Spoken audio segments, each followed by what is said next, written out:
Because on this day. In 1988, Andrew Roy Gibb, 30 years old, gorgeous, whole life ahead of him. Drugs.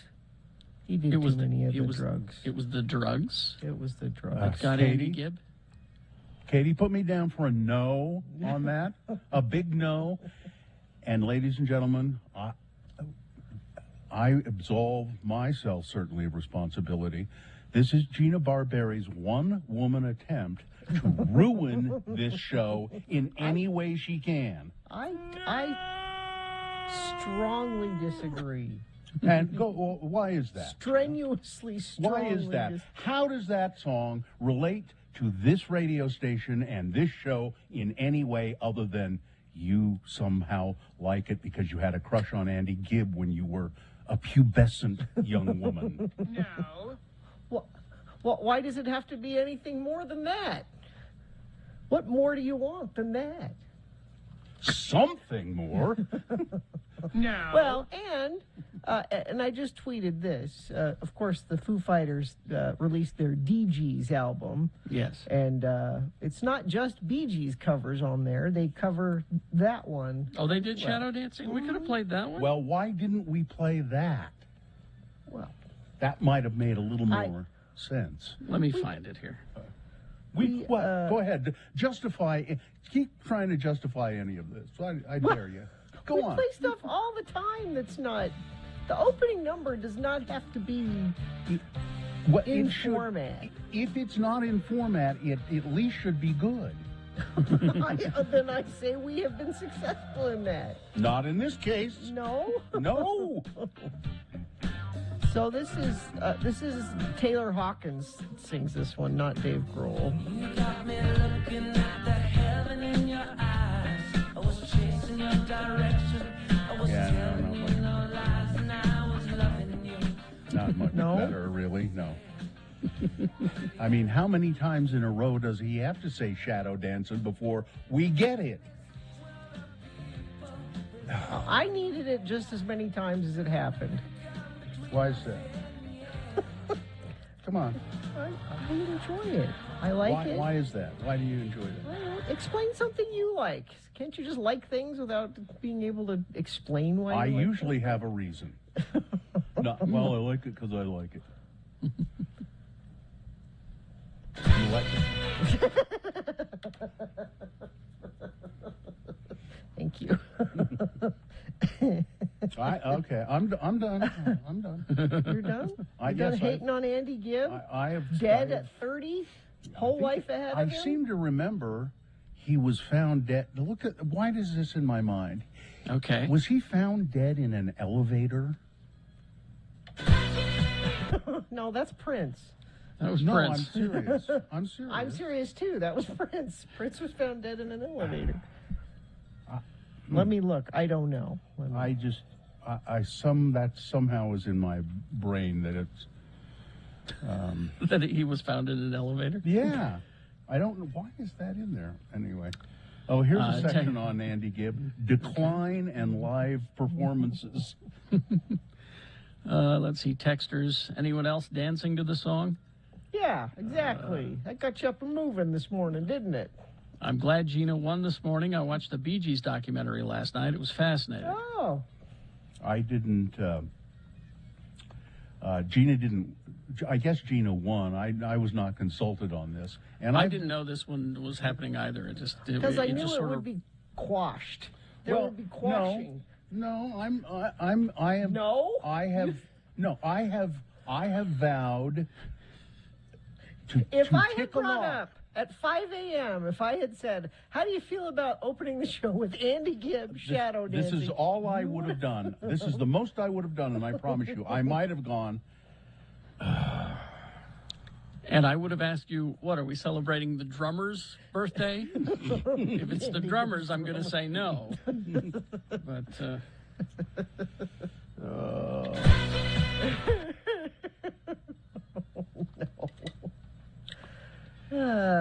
He was so what else? He was married to Victoria Principal? They weren't married, they dated. They did. they were dating. Yeah. And then she said, "Wait a minute, you're a drug addict. She did, actually. Essentially, Get out yeah. of here." Yeah. Abuse, I don't need this. of cocaine. And then she looked him in the eye and said, "Goodbye." Yep. Oh. It doesn't. It just says he checked into a hospital because his heart was Yeah, his ticker was going bad. This is cautionary tale for you, Don Jr. You do a lot of the cocaine, it'll come back to haunt you if you're not careful. I'm just saying. No, you shouldn't be saying anything. Let him go. Oh, let it just let it happen. It's not happening fast enough. Andy Gibb, rather, is buried at Forest Lawn Memorial Park Cemetery in Los Angeles. The headstone reads, Andy Gibb, March 5th, 1958 to March 10th, 1988, An Everlasting Love. Oh, that's one of his songs. Yeah. And then on the back it says, It should just say that. It when should, any that's- of the Gibbs die, it should it say should just that. be tragedy. Barry's the only one still with us. Every single one of them is gone except Barry. All the Gibbs. I wouldn't know. Morris is gone? Yeah. Morris, yeah, he was. Robin, Morris. Well, They went like what? Andy, Robin, Morris, Mm-hmm. just like dominoes. Boom, boom. Andy boom. Morris, Robin. Andy Morris, Robin. I think. I should remember from the documentary. They addressed this in the documentary. Mm-hmm. Yeah, he went to the hospital complaining of chest pains. No, I guess he died. I think he died you're in the thinking hospital. of Prince. Prince died Well, in an elevator. No, I didn't know that. See, You I, don't. for some reason, I don't know. So I just pictured, I don't know, when you said Andy Gibb, I pictured some elevator doors opening and the body of Andy Gibb in the elevator. I don't know why. That's what I pictured. So anyhow, hi. I'm a fan of his music and his chest hair. I'm a Really? fan of both of those things, yes. Well, good for you. An elegant way of wasting time. It's Farting Around with Radio from Hell on X96. Thank you, Katie. I have to admit the lyrics of that song are just great. All right. We're going to officially begin the show. Coming up very soon. Want to be part of that? Hey, you guys, come on. Come on, you rough, tough guys. You can Use be the on the phone. radio, too. Yeah. Be a rough, tough checker-inner and call us. 877-602-9696. Alphas only, no Yeah. betas. Yeah, no betas. It's the manly thing to do is check in with the radio. Exactly. We want you rough, tough guys Cream to puff. check in with us. Yeah. All right. 877-602-9696. That's the number. All right. Check UtahAdvocates.com is the website. Go there, talk to an attorney anonymously for free. Find out if you have a case. You can probably determine that on the phone with the advocates. And if you do have a case, if they say yes, now this is if you've been in an accident, of course. If they say yes, we'll take your case. They're not going to charge you any money unless they get you a settlement. And when we say accident, that could be auto accident, pedestrian, cycling, dog bite, slip and falls, all of those. If you've been injured and it wasn't your fault, you deserve an advocate. Let them take the stress away from you and let them handle it. So the number to call is 801-355-5550. You can call that 24 hours a day, 7 days a week, and you won't talk to a gatekeeper. You will talk to an attorney. Even if it's 3 o'clock in the morning, they answer. Now, maybe you're shy. Maybe you think, I don't want to. Go to the website, and there's a chat feature, UtahAdvocates.com.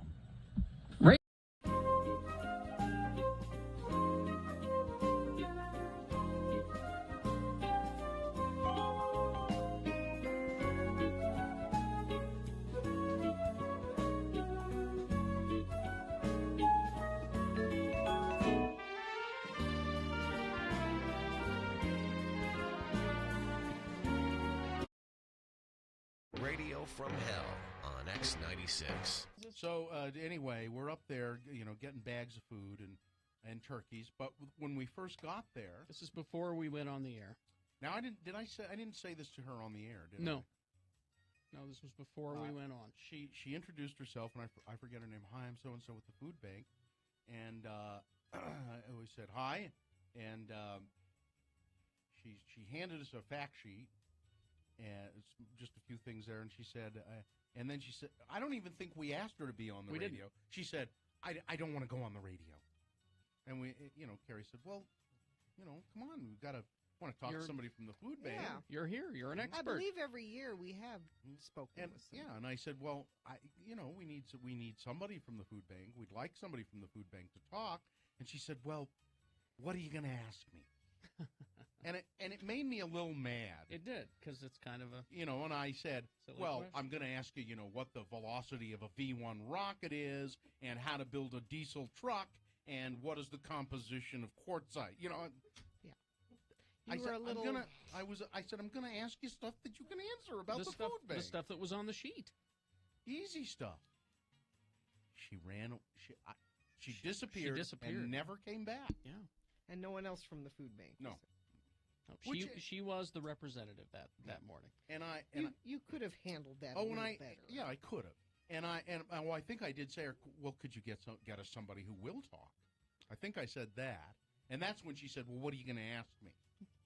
I think he was just trying to point out to her that that was kind of a silly question. You're here to represent the food bank. Tell us about hungry people. I was, but I kind of snapped at her. But people that have never been on the radio or put in that position, it makes them nervous just right off the bat. Gina, I don't think, again, you really need, other than that seems to be your role, to apologize for this. I'm doing the apologizing. You don't need to. Once again, it's my turn to apologize. Stepping all over Bill's thing. Stop apologizing.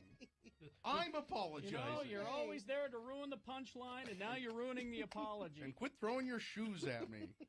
Wait, there's another one. So she really never said why she didn't want to be on the air, did she? No, but she was scared. She was nervous. She did the I don't want to be on the air. Well, maybe she had a real job and was supposed to be at work and didn't want anybody to hear her. No, but anyway, I feel bad about it. I'm sorry. I'd like to find out her name, and I'll send her an apology or. Yeah, I wouldn't call her. You'll scare her. Yeah. I didn't mean to scare you, and I'm sorry. I was a little short, but it's first thing in the morning, and we're just getting it together, and you know how I am. Yeah. But she doesn't. Again, you can't treat everybody like you treat me. Oh, shut up. I can too. You call right now, and I'll tell you to shut up. I don't care who you are. Gary, Bill, and Gina on X96 Radio from Hell.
right, 6:18. Let's get this over with. We'll do some check-ins at 877-602-9696. If you're a real man, you can check in with the Radio from Hell show.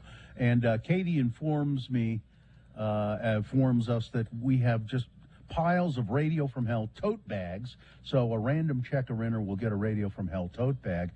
Maybe we ought to call them something different than tote bag. Say, that's tote not bag very- isn't very masculine, is Not it? very masculine at all. How about weapons pouch? There you go.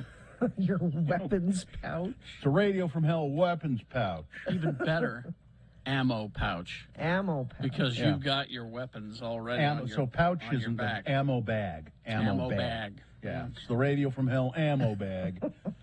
877-602-9696. Gina? Demand for nurses is higher than ever. Nightingale College blends online classes with on-ground supervised field experience. Enroll now for upcoming summer semester. Visit them at nightingale.edu. The moon is a waxing gibbous moon. It's on its way to full, 51.1% of full. Of course, if you're a real man, you don't need that information because you don't even acknowledge the moon's existence. The moon will rise today at 11:07 a.m., today being Thursday. This is the 10th day of March in the year of our Lord Jesus Christ, 2022, and this is the world's most masculine morning show. And anybody who says anything different is itching for a fight. It's Radio from Hell, starring Action Jackson. That's Carrie Jackson to you, pal. That's right. I'm rough, tough, cream puff, pick your nose and eat the stuff, Bill Allred. And, of course, there she is right there, G-Balls. Gina. I'll punch you out, Barberi. Our producer is Katie for short. She's in the studio there. Hi, Katie. She'll give you a and don't knuckle let- sandwich. Yeah, don't let her looks fool you. She'll put her fist right down your throat if she needs to. And we have helping out in the producer's booth, Miriam. She may look frail, but she's not. She's wiry and tough. And we also have Cameron Diaz, who doesn't wash her face and doesn't give a damn how she looks. No. All right. Check-ins at 877-602-9696, unless you're a coward. All right. Well, Garbage Gus is no coward. Oh, yeah. Stepping right up. You have to be a man to be a garbage collector. Good morning. Yeah, but I don't know if that's really true. I'm just kind of I'm just here. But hey, I was calling in. Congratulations on 30 years. I was going to tell you my X96 garbage man origin story. Okay, go ahead. So, yeah, so I've been listening since 1997. And back in those days, I was 16 years old. And I remember I came outside, and it was a Sunday, and I came out of church, and my dad had a little pickup truck. And what happened is I saw on top of his truck is he had this little orange ball that said 96 on it. And I said, Dad, where did you get that? And he's all proud of it. He's like, I found it. And I was like, well, that's great, Dad, but that's kind of from a bad radio show. And he he looks at the ball, and he looks at me, and he looks back at the ball, and he's like, no, I think it's from the year 96. It was a good year. And so my dad had to drive around with the ball on his truck like it was a fine wine, like, 96, it was a good year. And so I just decided, I was like, all right, well, let's see how bad this show really is. Maybe, Yeah. And I started listening, and I started to like it. I was like, oh, I like this music, and I actually think these guys are kind of funny. So been listening ever since. Well, Gus, first of all, a couple of things. You are a sensitive garbage man, which doesn't seem to go together. No, it's perfect. And Gus, then you came out of church and you said to your dad, "That's a bad radio show." Well, you're right, Gus. This is a bad radio show. It's as radio shows go, it's bad, and I don't mean bad like we're bad. I mean it just sucks. Not good. We're terrible. We're not good. You're not good. No, well, not I keep trying to find something else, but there's just, I don't know, there's just not much else in All right, Utah. Gus. So. Thanks, Gus. Let's give Gus a tote bag. You don't already have one, do you, Gus? Ammo sack. Oh, I'm sorry. Ammo sack. bag. Bag. I have a mug, but not a bag. Ammo bag. Yeah. Okay. Hang on, Gus. Katie will get that. Tell you how to get that. Let's go to Tyson. Tyson. All right, Tyson. That's a masculine name. I like to think so. Yeah, Tyson. What can we do for you?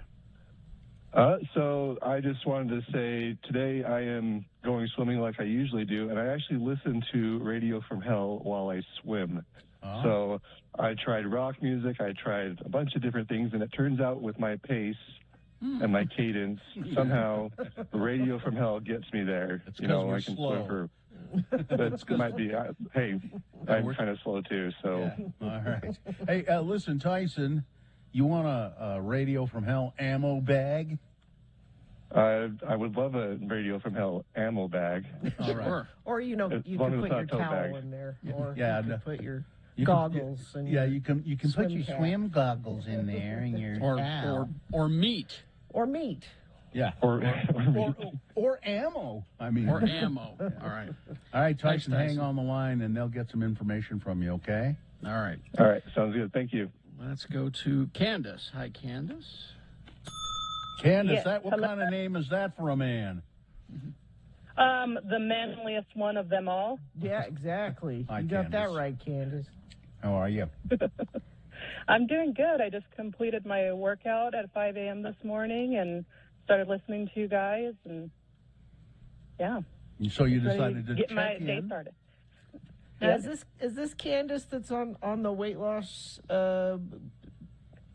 journey?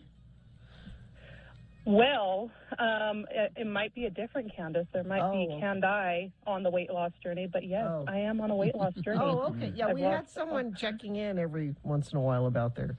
I thought her name was Candace, but you are also okay. Well, you know what, Candace? Yes. You sound like you're a strong, tough person. How would you like a Radio from Hell ammo bag? I would love one. All right. A satchel, if you will, right? Satchel, you could- sure. if you would like to call it a satchel, you may. Yes. All Or right. a sack. Sack is a manly word. I won't go tote. Okay. I won't go tote. No. Sack, maybe. Yeah. Sack, bag. Yeah. So hang on the line, Candace, and we'll make sure you get one. All right. All right. Thank you. All right. Thank you, Candace. That's I'm the alpha male. I'm the alpha male. all right. Let's see. 6:26. Let's get some traffic, Gina, please. Yeah, whoa, things are much, much better than they were yesterday.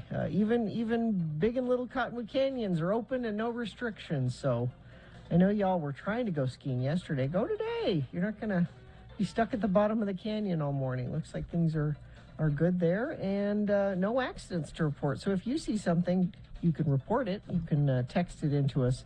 33986 is where you do that. Tim Daly has new arrivals daily on pre-owned selection of over 1,200 used vehicles to choose from. All makes and models. Think Forever Warranty. Think Tim Daly. All right. We will take a break. We will be back. We do have coming up here. We got geek news on the way here at about 1:45. 7 o'clock, it's Beat Gina.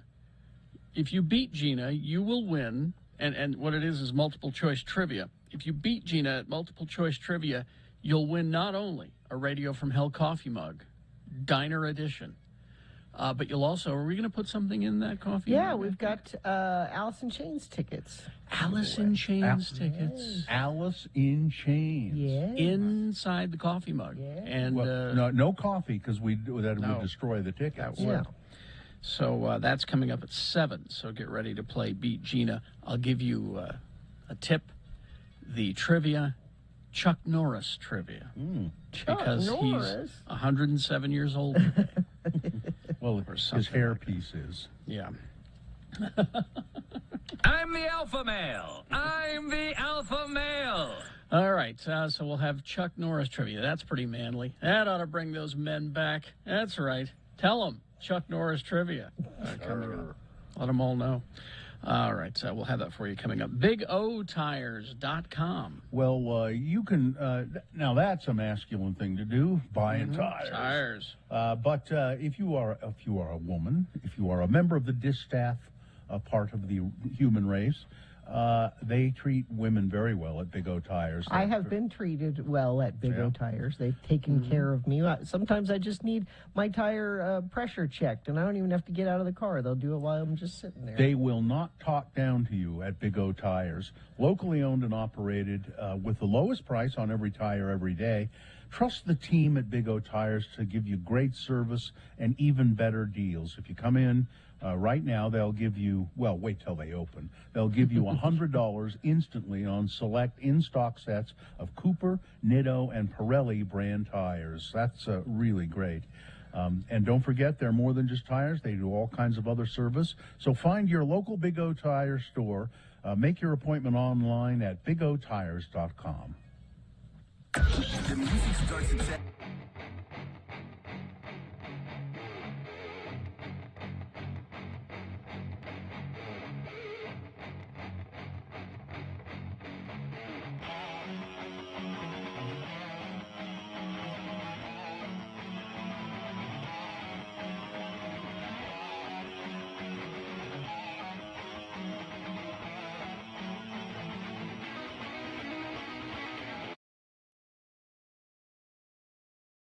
Senior. Spell it with me now. S-E-N-I-O-R. Senior. And now we'll use it in some dialogue featuring our two Utah friends, Elder LeGrand R. Dunn Jr. and his trailer-dwelling pal, LeVar.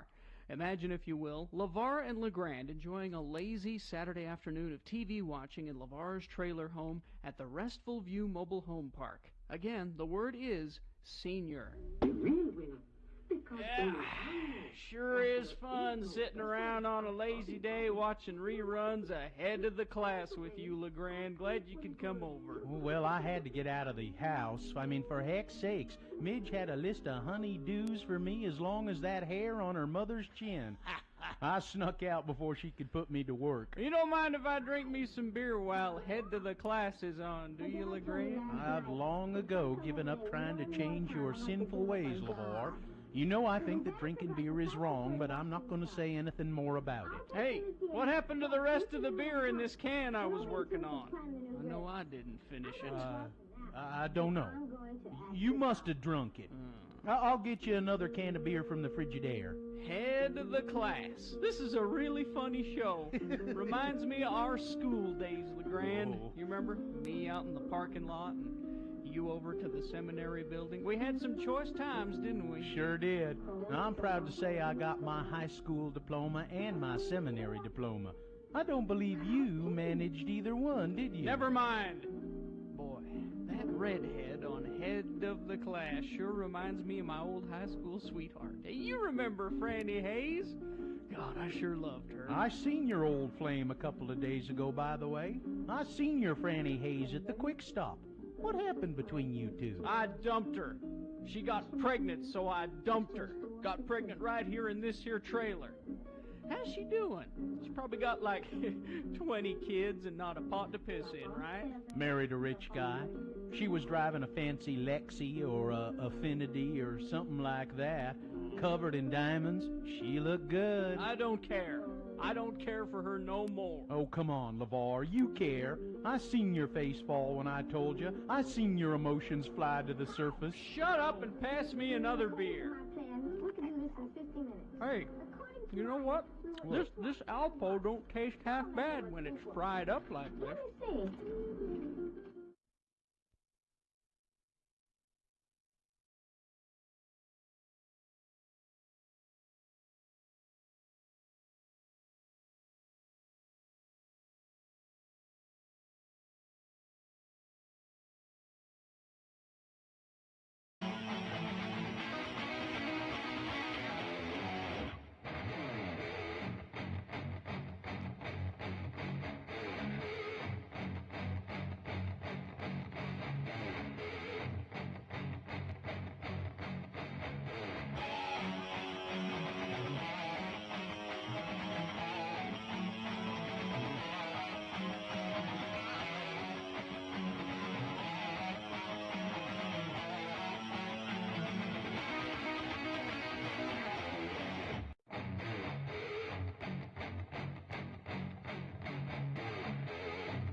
.634, You know, Seth Meyer was talking about those Joro spiders. Mm-hmm. I've got some more information about that Oh. for you, about Okay. the giant spiders that are about to invade or are invading America. Okay. Brought to you by locally owned Young Automotive Group. They have over 8 different brands across 6 automotive and power sport dealerships. Check out the variety online at youngautomotivegroup.com. Think Young, think Ogden. So Seth Meyer, in his little comedy opening there, he was talking about the Joro spider. It is, in fact, true. The Joro spider species has come to this continent. They're not sure exactly how they got here. But spiders are notorious for hitchhiking. They are not native to the North American continent. They are from Asia, southeastern Asia. Joro spiders. Now, the headline of this story says, "Giant, venomous Joro spiders are infiltrating parts of the United States." Great. Now, the giant part is pretty accurate. These are big spiders, about 4 inches long. That's like That's the a big size spider. of your palm. Wow. On your hand. So look at your hand, look at your palm. That's about 4 inches. They are big. They have spindly legs and black and yellow and gray striped abdomen. But the venomous part, that's meant to scare you. Mm-hmm. They are It's working. venomous, but they are not dangerous to humans. They have little teeny weak fangs that can You weak probably fang spider. they can use that venom on other insects, other spiders. Flies. You know, spiders. Yeah, flies. Come into my parlor, said the spider to the fly. But the interesting thing about spiders is, one of the interesting things is they eat a lot of other spiders. They're cannibals. So they can poison creatures like other insects, but it'd be pretty remote. So don't be scared of them. Is that what you're saying? Well, yeah, I mean, you'll be creeped out by them, but... Because they're big. Yeah, but they're not frightening. If you see a picture, I don't know if we have the picture. No, I don't want to look. They are kind of... I don't mind spiders. I kind of like them. I do have that little creep factor that but it's not overwhelming. Does your son still have his pet spider? Oh, yeah. Yeah. Kaylee the tarantula. All right. Now I have tragic news. Oh. Unless you've read this, be the first one to tell me who Conrad Janis is. I know. Yeah. 'Cause I read it yesterday. Yeah, he's Mindy's dad. Yeah, Mork and Mindy. Conrad Janis, an actor familiar to people as Mindy's father on the hit sitcom Mork and Mindy, has died. He was 94. He was also a skilled jazz musician. Mm-hmm. And played. I thought he just pretended on the Mork and Mindy show. No. You know That what? He was. real? He was a well-regarded, even acclaimed trombonist. I read this. I didn't know this specifically. Even though it said on Mork and Mindy that he was a musician, he never got to play the trombone on the show, which I think is weird. They talked about him being a musician, but he never once played the trombone on the show. He was also well known in the New York art world. His parents were art collectors and had a really substantial collection, and I believe they had a gallery, a fairly famous gallery. Well, that's why they named him Conrad. Hoity-toity. Hoity-toity name Conrad. You consider Conrad a hoity-toity name? All right. Don't you think? Well, no. That's why I stopped for a second and said, I would advise you all to do this. We can't play it on the air because there are too many bad words in it. But go find the trailer for The Unbearable Weight of Massive Talent.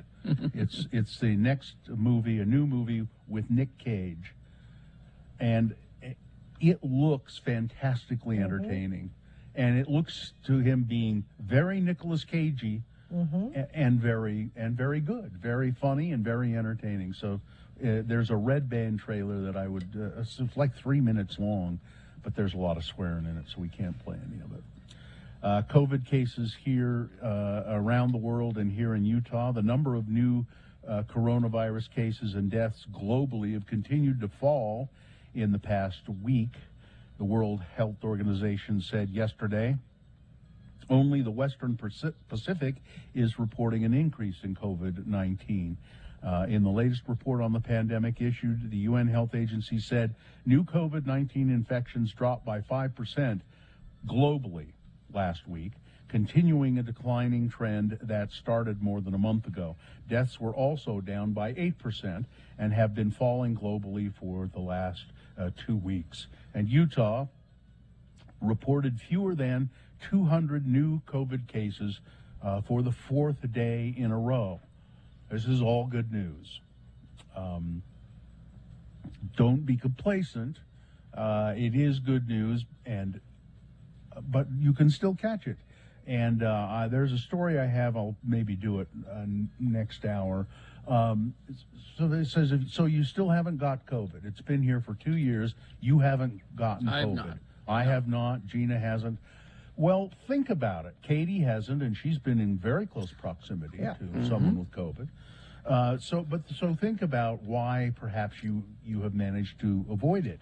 It's because you have been vaccinated and boosted, and because you've taken precautions. Yeah. Now, before we hear from people, and we will, I was vaccinated, I took precautions, and I got COVID. It happens. Yeah, it does happen. It happens. Oh, I thought you meant you did, Gina. No, I'm Be just careful saying how people you are do going that. people are going to say I was vaccinated. Yeah, I've but been you didn't say careful, that. You and- said, now before we get calls, Yeah. I've been vaccinated and I No. still got COVID. I know it has happened, but you didn't end up in the hospital and you Right. didn't die. Yeah. Russian forces bombed a maternity and children's hospital in southern Ukraine.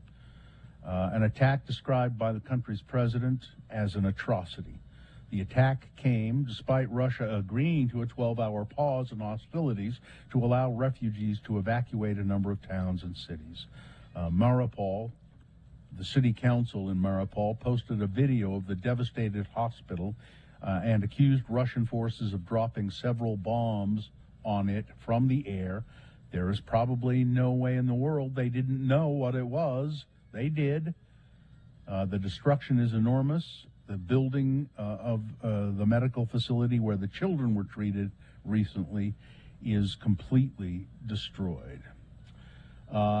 This is interesting.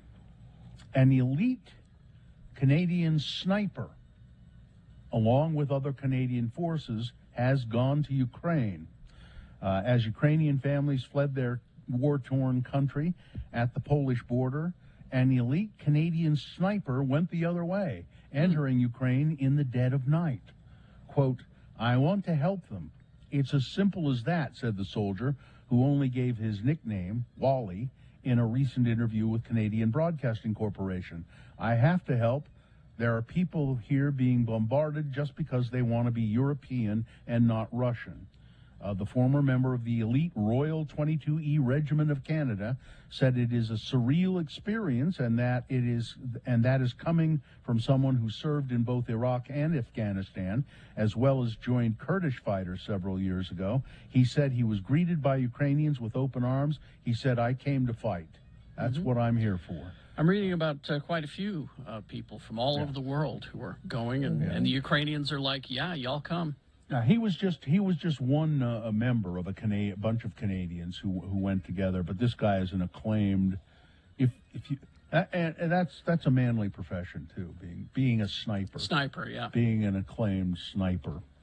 The Utah Jazz is stepping up to help Ukrainian people amid the Russian invasion. They're going to provide 32,200 nights of housing for refugees fleeing the country. The team made that announcement yesterday, saying they've teamed up with Airbnb.org, and they are going to help make this happen.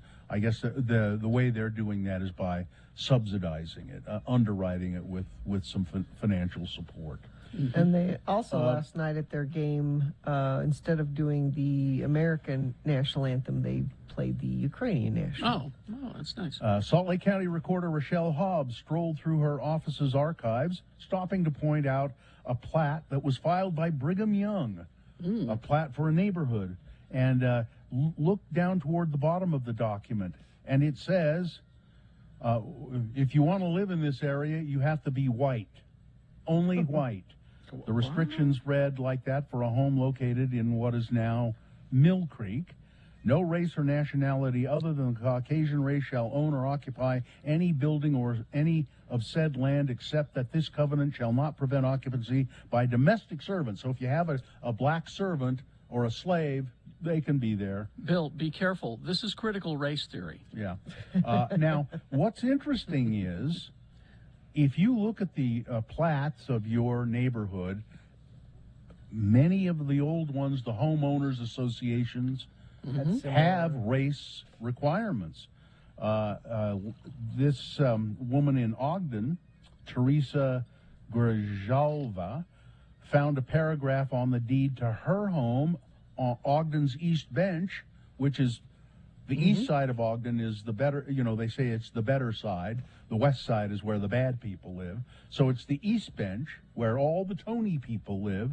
And the deed to her home, there's a clause that says whites only in her neighborhood.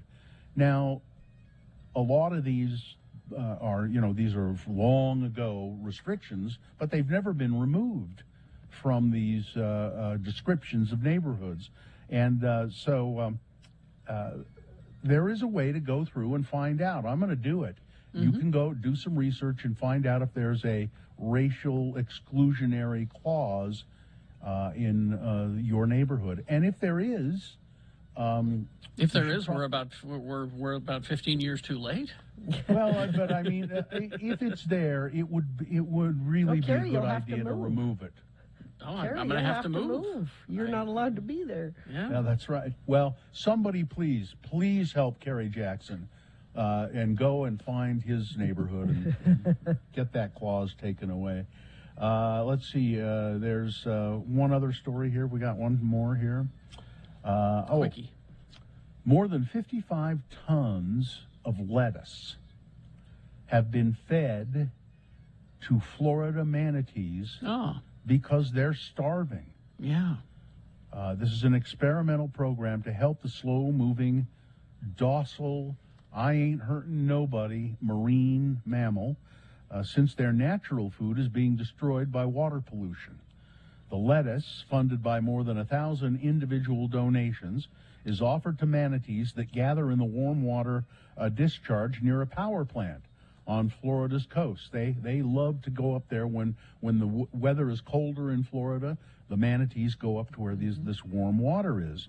Officials from the Florida Fish and Wildlife Conservation Commission said that in a conference call, the feeding program has made a huge difference. The manatees love the lettuce, and we're not done. We're going to do everything we can to feed them and keep them alive. All right. Sports, weather, traffic. Oh, I heard from field correspondent Brock reporting from sunny, warm Las Vegas. After their win Tuesday against Chicago State, the UVU men's team lost to the Abilene Christian Wildcats on Wednesday, 82-74, ending their season. Fardaz Amack had a 20-point, 11-rebound game. Amack ends his college career with 27 double-doubles, which leads the NCAA this season. Next stop for Amack is the NBA draft. The women's team plays this afternoon at 1 o'clock. Sorry to bum the listeners out with the news of the loss, but hey, isn't that standard procedure on this show? I guess. Thanks, Brock, Radio from Hell field correspondent. Thank you, Brock. Bill was mentioning the Jazz last night. They won. They beat the Portland Trail Blazers 123-85. Their next game is tomorrow against the Spurs.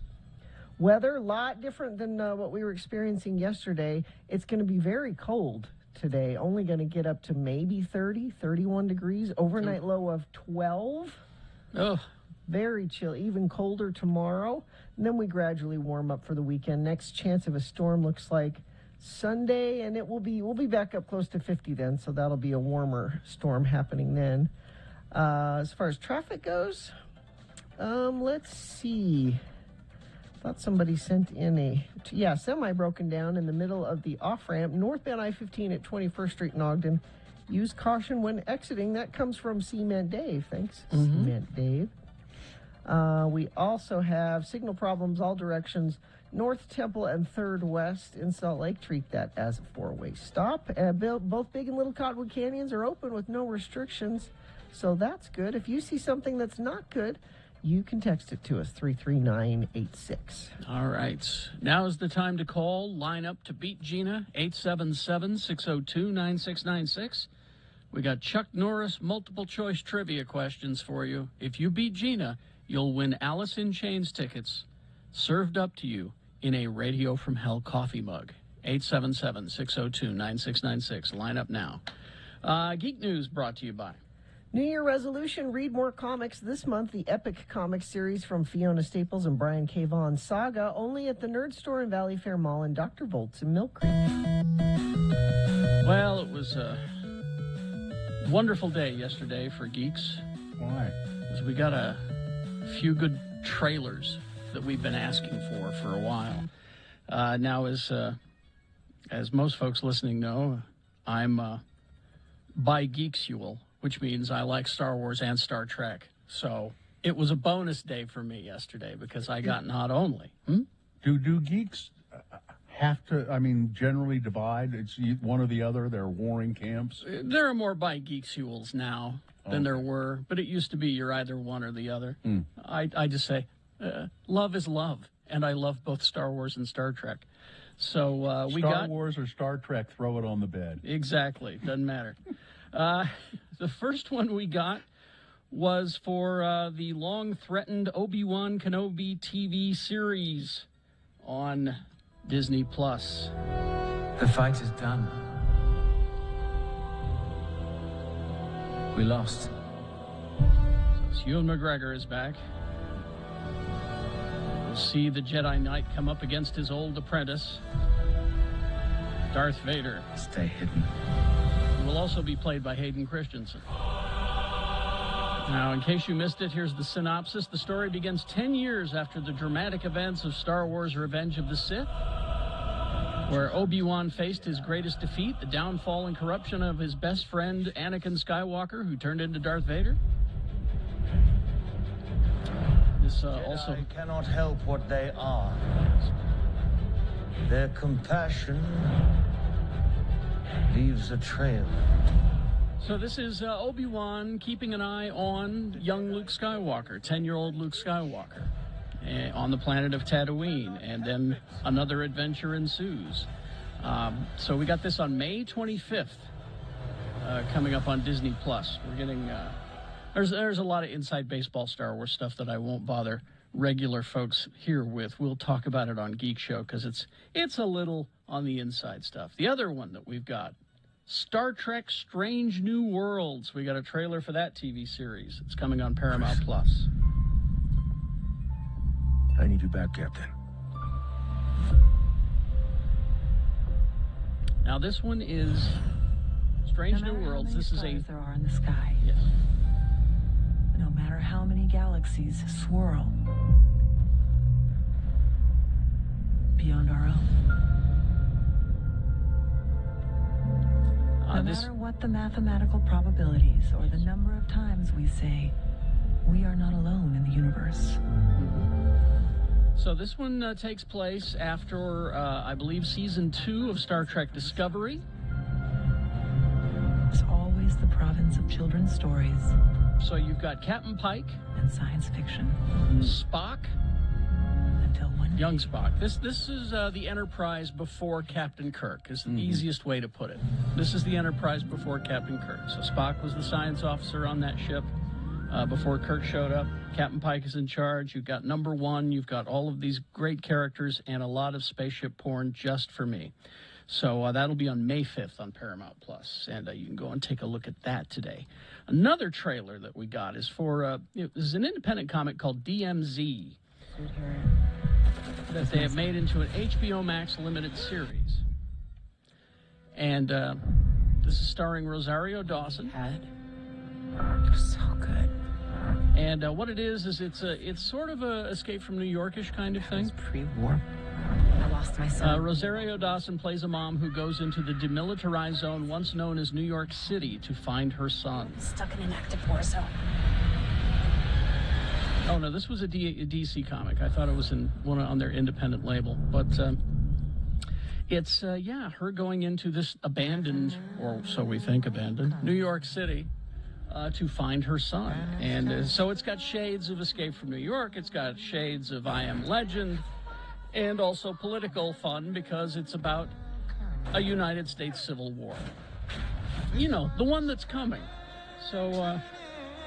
You can watch that and be depressed. Or no, I'm going to watch because it's Rosario Dawson, because I'll watch anything that she's in. Let's see. Florence Pugh is in talks to join Timothée Chalamet in Dune Part 2. So there's that. Let's see. And finally the DC comic character known as the Blue Beetle. It was originally going to be planned for HBO Max. Now they've decided to turn it over to theaters sometime in 2023. It looks like August is when that's coming. And they keep adding actors to it. And for fans of What We Do in the Shadows, Harvey Guillen will be joining it. He is Guillermo from What We Do in the Shadows. He is Guillermo. So he'll be joining the Blue Beetle movie. Blue Beetle, kind of like Alien Iron Man kind of a combination. Yeah. There you go. Traffic, Gina, please. The only traffic I have is coming from you guys texting it into me. Semi broke down in the middle of the off-ramp northbound I-15 21st Street in Ogden. Use caution when you're exiting there. And that was sent in to us via text at 33986. For over 65 years, they've been part of your community. While the name is changing, commitment to you is not. Welcome to You First, YouFirstCU.com.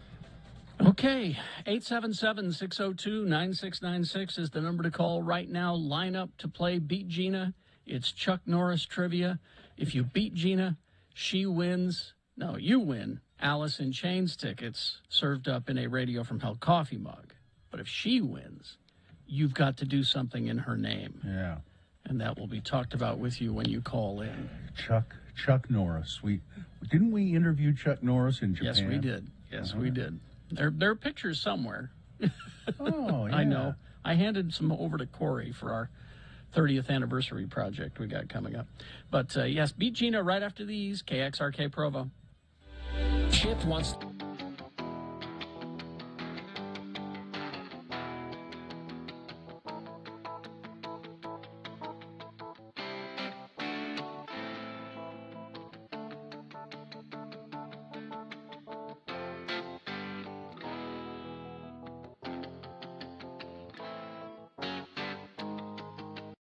So we flew all Nippon Airlines? Mm-hmm. And you're saying it wrong. I'm probably saying it wrong. And how was Nippon Airlines? You remember when you used to fly and you got a meal? Yeah. Maybe two? Mm-hmm. And you were treated nicely? You were treated nicely. You got... It was a special experience? Actual silverware? Let me show you. Yeah. You have a picture of actual silverware? No, I've got actual He's got silverware. it with him. You stole it? Shh. Carrie. They're our allies, Gina. Yes, It's okay. Look at that. Actual metal. Can you believe that?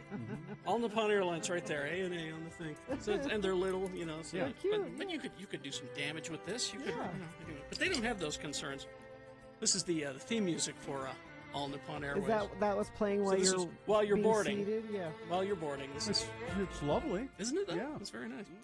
So anyway, it was amazing. Flying was actually pleasant. And you know why that is? Because those countries, Carrie, are this close to being communist. Oh, really? Well, if that's the case, we could learn from them. The government subsidizes the airlines quite heavily in most other countries. How about that? Maybe that's something that should be looked at, because everywhere I went throughout Tokyo and Seoul and Busan, the streets were clean. People had jobs. It was such. They seemed happy. They seemed happy. But I had a wonderful time. Just oh, here it is. And this was You on- want to go back, This don't was you? no, this was on a loop. And you know how my earworm is. Yeah. It stayed with you. Oh, you do. You know the tune. Yes.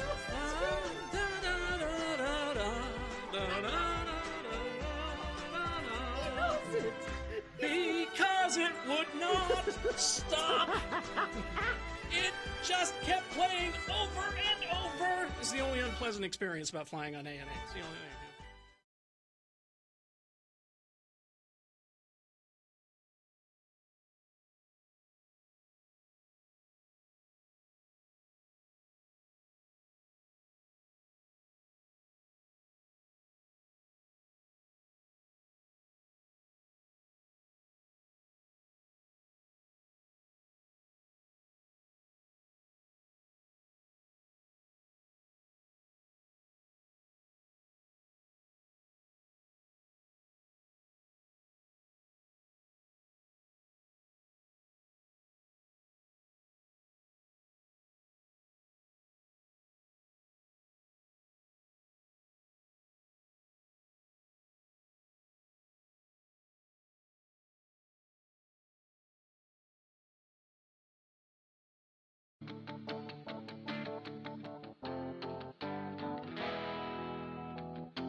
And now, it's Beat Gina, a contest where Gina Barberi matches wit with a contestant chosen from the vast and very masculine audience of the Radio from Hell show. Beat Gina has been called a radio game show by Game Show Weekly, a publication by and for game show lovers everywhere.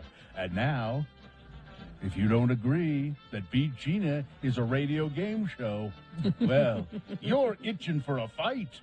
And now, holster your weapon so both hands are free to applaud for the alpha of all the game show hosts.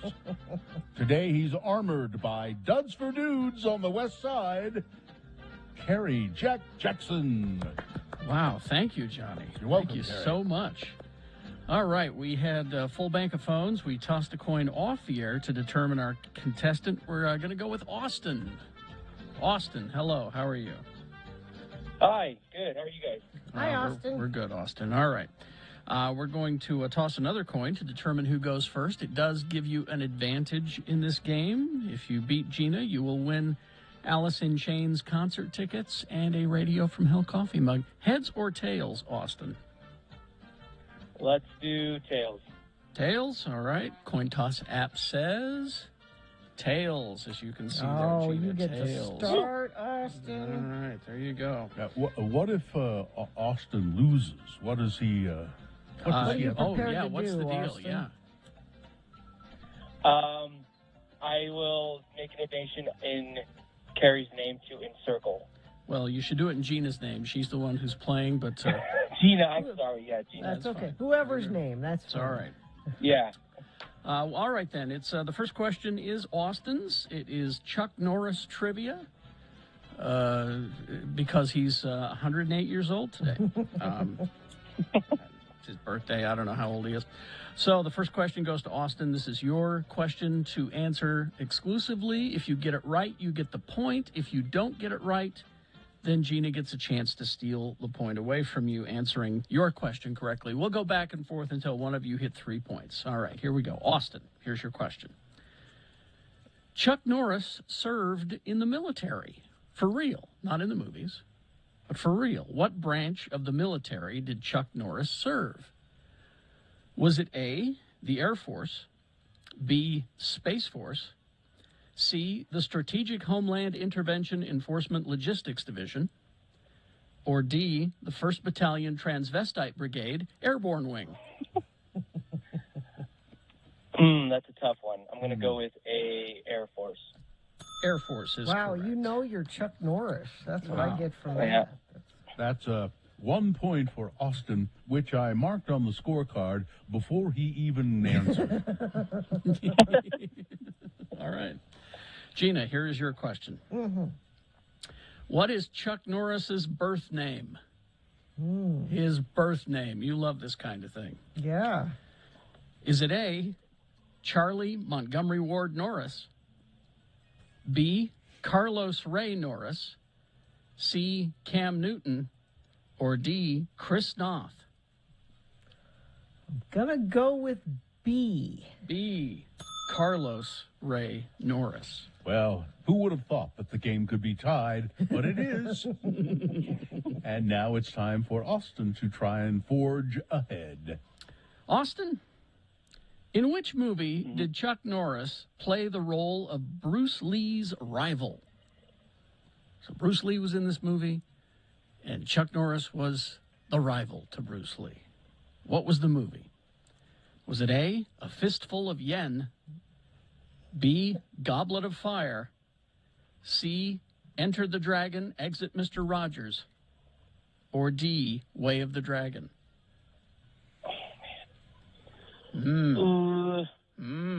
Come on, I know Austin. it's I've got already something to marked do the with question as dragon. answered. I'm going to do D. D, Way of the Dragon? All Yeah. right. Are you sure? Yeah, you're sure, aren't you? Okay, that's He's correct. sure. All right. I'm going to be sure of whatever my next one is. It's 2-1.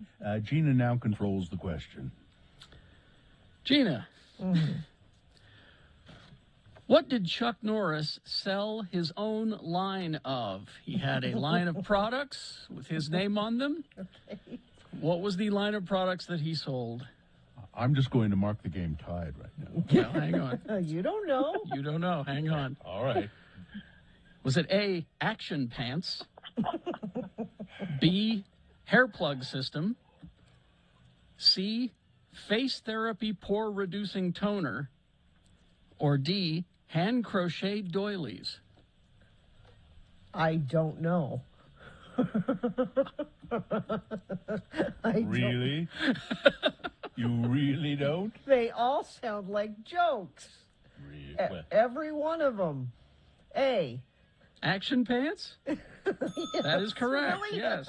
He sold a line of action They pants. all sound like jokes. Well, now the hair plug system, that makes sense because when we met Chuck Norris, he definitely had them. Obvious. And the pore reducing toner, that man's nose pores, you could fall into them. That's how, anyway. it's tied 2-2. It's 2-2. But Austin controls the question. You could win, Austin. And Austin, please do. Austin. I'll try. All right, Austin. Chuck Norris has written several books about what? He's written several books about this specific topic. Is it A, composting, B, a wizard school for kids in England, C, the evils of capitalism, or D, Christianity? Oh, my gosh. Yes? I'm going to go with the capitalism. Oh, yeah, that big old socialist Chuck Norris. Yeah, no, Incorrect. he's incorrect. all about the I capitalism. don't know. Gina, you have a chance to win the game. D. Christianity Yes. is correct. I don't know. I think Austin perhaps threw the game because, well, he wants to donate to the fine organization for LGBTQ people in Circle. Well, the That's fact that Austin selected such a nice organization to donate to, even though he lost and I won, I'm gonna break with tradition and go ahead and give Austin the Alice in Chains tickets coming to USANA Amphitheater on August 29th. Wow. Don't tell thank anybody you. I did that, Austin. Don't let it get Okay. out there. I'll try not to tell people. Please don't. Please. It would sully the reputation of this game. All right. Thank Austin. you. Thank you very much. All right, Austin. Thank you. Hang on the line. We'll get your information. I have to split. It's time for my Taekwondo lessons. Oh, there you go. I didn't know you were doing that. Well, that's a question that we had, actually. Oh, what is it? Let's hear it. Do you want to try it? Yeah. What is the name of the martial arts style founded by Chuck Norris? He founded his own martial arts style. Is it A, Chun Kuk Do? B, hamster style? Yes. C, movie fu? Or D, Miyagi Do's karate? Is it movie fu? No. No? It's What is- Chun Kuk Do. That's actually. Oh, that sounded like a joke, too. Yeah, exactly. It did. It is. All right. He wears his action pants while he does Chun some Chuck action Do or whatever it is. Oh, my hamster style is infinitely superior to yours. Ah. I'm looking up Chuck Norris action pants to see what they look like. What do they look like? It must be a little baggy, I would think, so you could move in them, right? It's Chuck Norris action jeans. Action Oh, that's even worse. So Oh, that's what funnier. they are, they look like jeans, but they're kind of stretchy and so that you can do the high kicks and. Oh, I see. Chuck Norris action jeans, made of material that moves with your high kicking karate feet. Gary. Because that's what lots of people are doing is. Yeah. Now, Gary in the chat room is insisting that he's 82 today. No, I'm sorry. He is 108 years old today. So I'm sorry, Gary. Get your facts straight. Do your own research. I did. All right. I did. Traffic, Gina, please. Now I've gone down the action jeans hole. Well, don't get a hole in your action jeans. No, I don't think you can. And it's okay that I did that because there's no traffic. We have a completely different situation than we had yesterday. I have no accidents to tell you about, and you don't have any to tell me about either. So let's keep it that way. If it doesn't stay that way and you see something, you can certainly text us 33986.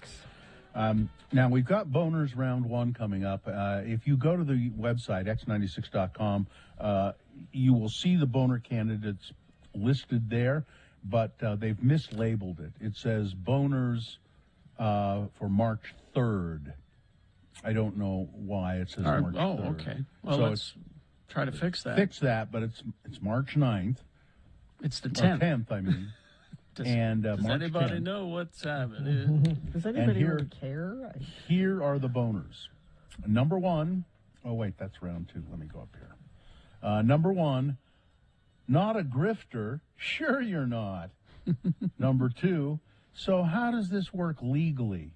And number 3, how else you gonna keep them in line? I don't know what number 2 is. I just like the title. All right. Yes, we do have for you Boners Round 1 coming up in just a few moments. Sean Means here reviewing movies coming up at 8 o'clock. Stand by for that. And Gina and Katie got some gifts. We should talk about that sometime this morning, too. Oh, somebody sent presents, yeah. Ooh. 713 X96. Did you miss the Radio from Hell?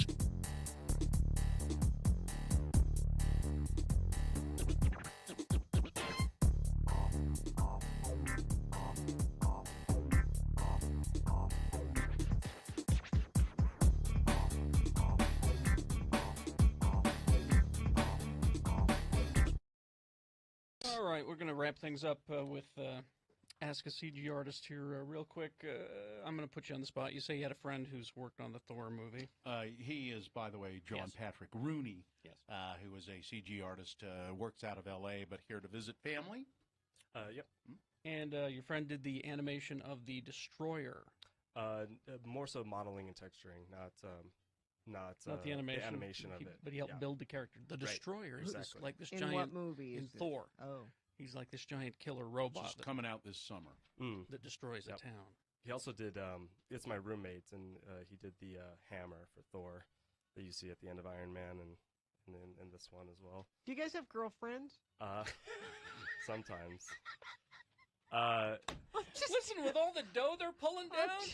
No, I asked because they Or are boyfriends. or boyfriends. No, I no don't boyfriends. Listen, listen. They're You on the computer. you all take a girl. day. You take a girl to Iron Man 2, and you say, "Wait till the end. Wait till the end." And when that hammer shows up, you say, "I did that." You're in. No, I'm You're not in. saying. I'm saying it sounds like they are chained to a computer a lot of the time. I have to say, I've had one relationship go south because I was working. That's all kind I'm of insane saying. hours. It was a good Ogden girl too, living in L.A. A good Ogden yeah, girl? good. I know. There's no such thing. In a good in a bad way. Yeah, good right. in a Bad in a good bad way. in a good way. That's all Good Ogden girl. Let's see. A quick software question from Nick. Let's see. Go ahead, Nick. Thanks for letting me listen. Yeah. Maya, I guess, is the standard. How does 3D Max compare? 3D Max is a standard for a lot of things, a lot of car commercials and things like that, and video games use 3D Max, but more and more Maya is becoming more of a standard. I hate modeling in 3D Max. It drives me nuts. Now, you were saying that if I were just to buy the Maya program, it was how much again? I'm not sure, but it's like over 1,000. Over 1,000? Almost 1,000. 4,000. Yeah. Almost what? 4,000. Almost 4,000. Well, 3,999. That's almost Close, yeah. Almost. You know, it sounds to me like if this is what you're gonna do, it might be worth it to invest in that. Yeah. All right. You can use those programs if you go to a school. They have them available. This is true, and I know even up at the U they have those programs available, Mhm. and it's all part of your fees. So. Here's a question without getting too political. How is your health insurance as an independent contractor? It's a bottle of Advil. Somebody wants to know, where's my holodeck? Yeah, that was We're my gonna next have the question. Where's holodeck. my damn holodeck? Yeah, I'm working on it. So, all right. Any requests? And Send my way. here's the final question, which I think is the best one. This is: do you have to be good at math? No, you don't. perfect. But sometimes I've used some trigonometry and Yeah, like don't you need scripts that and for, things like for that. architecture? Don't you Yeah, know what I mean? sort of. Trigonometry. If people want to see some of the stuff, is there a place that people can go? Do you have a website where they can see your demo? I have my demo reel on Vimeo, but it's just you can go ahead and email me at johnpatrickrooney@gmail.com, and I will send you an email with some info. John Patrick Rooney, Irish? Yes. Oh. Irish question mark? John Patrick Rooney @gmail.com. St. Patrick's Day parade Saturday, you know. Right, I'll stop by. All right.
This whole Action Pants thing has gotten everybody excited.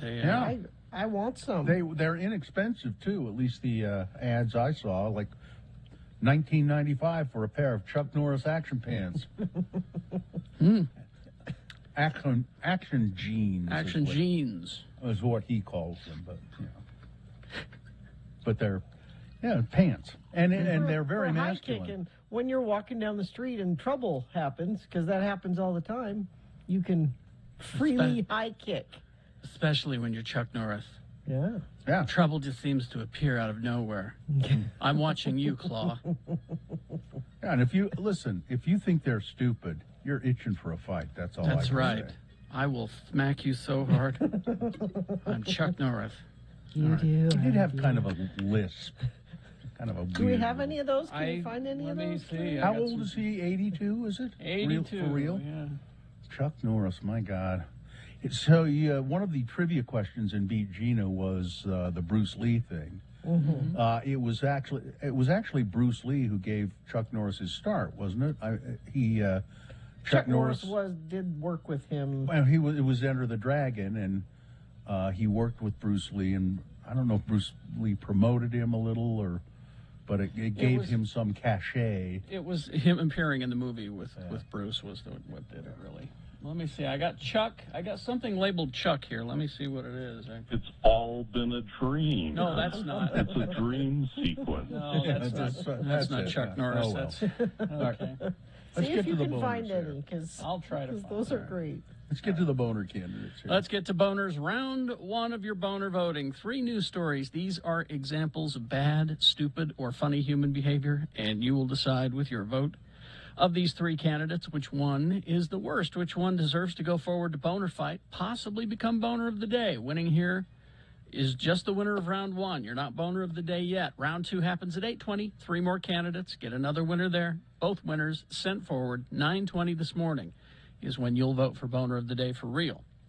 So right now, it's part of the building process. Let's send one from this round 1 forward. 2 candidates now, a third coming up in a bit. Once you've heard all 3, you'll vote.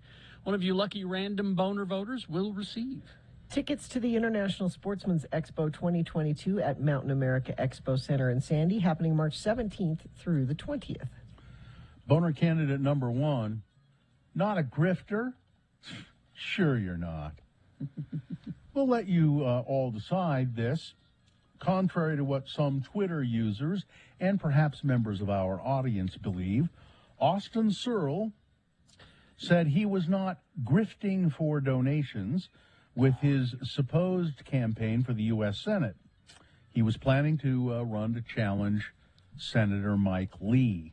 And he says, I just forgot that the state filing deadline for candidates was last Friday. Oh, Austin. Running for office is difficult, said Tom DeSirant, executive director of the Utah Democratic Party.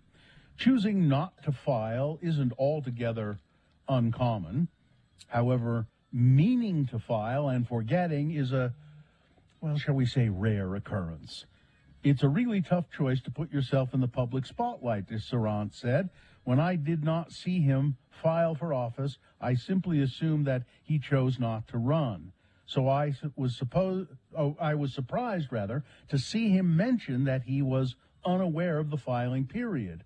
The online controversy began Monday when Searle posted to Twitter saying, I'm a Democrat running for U.S. Senate in Utah to unseat Mike Lee. I have 55,800 followers. Can we hit 65,000 followers?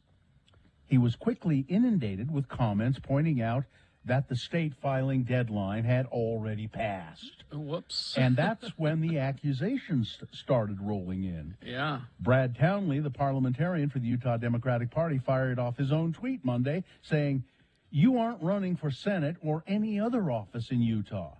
Wow. I know this because the candidate deadline was last Friday and you didn't file. You must have forgotten to do that while you were busy grifting donations. Cyril called the notion that he was running just to get money was, quote, entirely not true. People bashing on me on social media doesn't really help for the fact that, they don't quite understand the entire story of all of this, just that I missed the deadline. Cyril said he did file with the Federal Election Commission, knew that the state deadline was sometime in March, but due to health issues, he forgot the specific deadline until it was too late. It was only after reading responses to his tweets on Monday that he realized his mistake. I wasn't just trying to get money. he said. I don't think that he was. I think he honestly didn't. Well, he only raised $5,000. No, like $67,000 he raised. And according to people who have checked his personal Facebook page, it seems he may have some cognitive issues. I So don't think he was purposefully I trying. don't know how you can tell that from Facebook. Well, I'm just going by what people are telling me. I'm just putting the story out. You decide. Yeah, I don't think he was just trying to get money. I think he thought he was running for office and didn't have all the pieces in place. Although deadlines are important when you're once Yes. in office, so Yes. you need to be aware of. Or perhaps maybe the people who've looked at his Facebook page are right, and maybe he doesn't have all the pieces in place. It's boner candidate number one. Let's just say it's boner candidate number one, just for not being aware of the deadline. How about that? Which is pretty ridiculous. Because deadlines are important in politics. Yes. Here's boner candidate number two. How else are you going to keep them in line?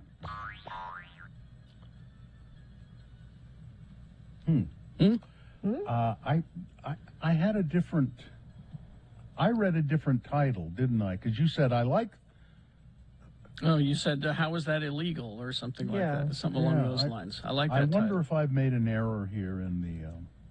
Let's see. No, I mean you're Sure presenting not- them yeah, now, so it whatever should you're be- presenting now is correct. Oh, listen. I've got them in the wrong order, is all. Oh, okay. So this one should be. So how does this work legally? Okay, number That's the two. one. Yes. Yeah, to correspond with what's on the website. So number two is, so how does this work legally?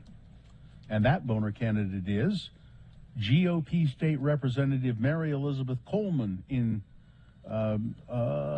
Missouri, I believe. Yes, Missouri, wants to make it illegal for women to leave the state of Missouri to seek abortions in other states. She introduced an amendment to several bills this week that would allow private citizens to sue anybody who aids or abets a resident traveling to get an abortion outside the state of Missouri, where getting an abortion is so difficult that many people leave the state for the procedure. This provision uses the same enforcement mechanism that Texas abortion ban does. That's why the law is so hard to challenge in court. By delegating enforcement to private citizens instead of the state government, it makes it very hard to build a case against someone who has actually been sued under the law. The Supreme Court allowed the Texas enforcement mechanism. She feels that they will allow the Missouri one. I'm wondering how either of them, even though the Supreme Court allowed it, how either of those things are even remotely legal. I just Exactly. don't You're get it. you're restricting freedom of movement throughout the country, and And while they're debating this, there are Yeah. women that are pregnant that need services right now, not months from now when this is sorted out. Yeah. So boner candidate number two is, so how does this work legally? Coming up in a moment, boner candidate number three, how else you going to keep them in line?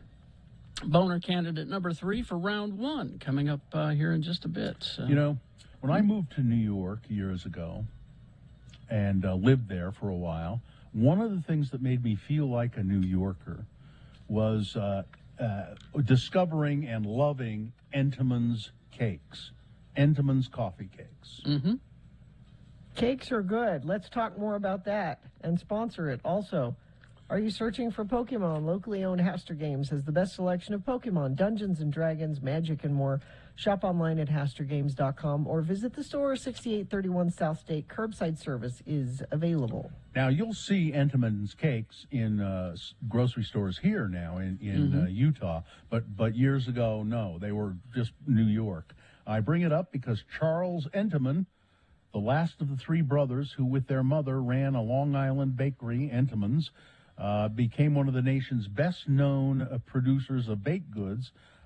Charles Entenmann died on February 24th in Hialeah, Florida. He was 92. I have nothing more to say about it other than I loved Entenmann's cakes, and they made me feel like I was a real New Yorker. God bless Kelly Clarkson. She's finally divorced from that good-for-nothing Brandon Blackstock. Freeloader. Their divorce agreement obtained by CNN says that Clarkson will pay a monthly child support payment to Blackstock of $45,600 a month, $601 a month. $45,000 a month? Child support. The couple have 2 children together. They will share custody. So what she's paying the money for when they're with him, he has to. There are expenses. Apparently $45,601 a month of expenses. I know people who are raising 3 children on that a year. A year, yeah. That's not all. She Kelly Clarkson also has to make a one-time payment to this guy of $1.3 million and $115,000 in monthly spousal support until January of 2024. Clarkson was awarded their Montana home as part of the divorce. Blackstock is currently living there and paying her rent. Now, and I assume now that she's legally has the title to the home free and clear, she will say, get out. Yeah. Although I don't know, maybe she likes collecting the rent. That's a way to get some of the money that she's giving him back. Yeah. She will keep the multiple cars and the family pets. Mr. Blackstock will get all of their livestock that they have on their farm. They were married for 7 years. They have ostriches. Is that what they farm? I wouldn't be surprised. I don't know. Now, why some people still haven't gotten COVID is something that people are wondering, and there are probably many reasons for it.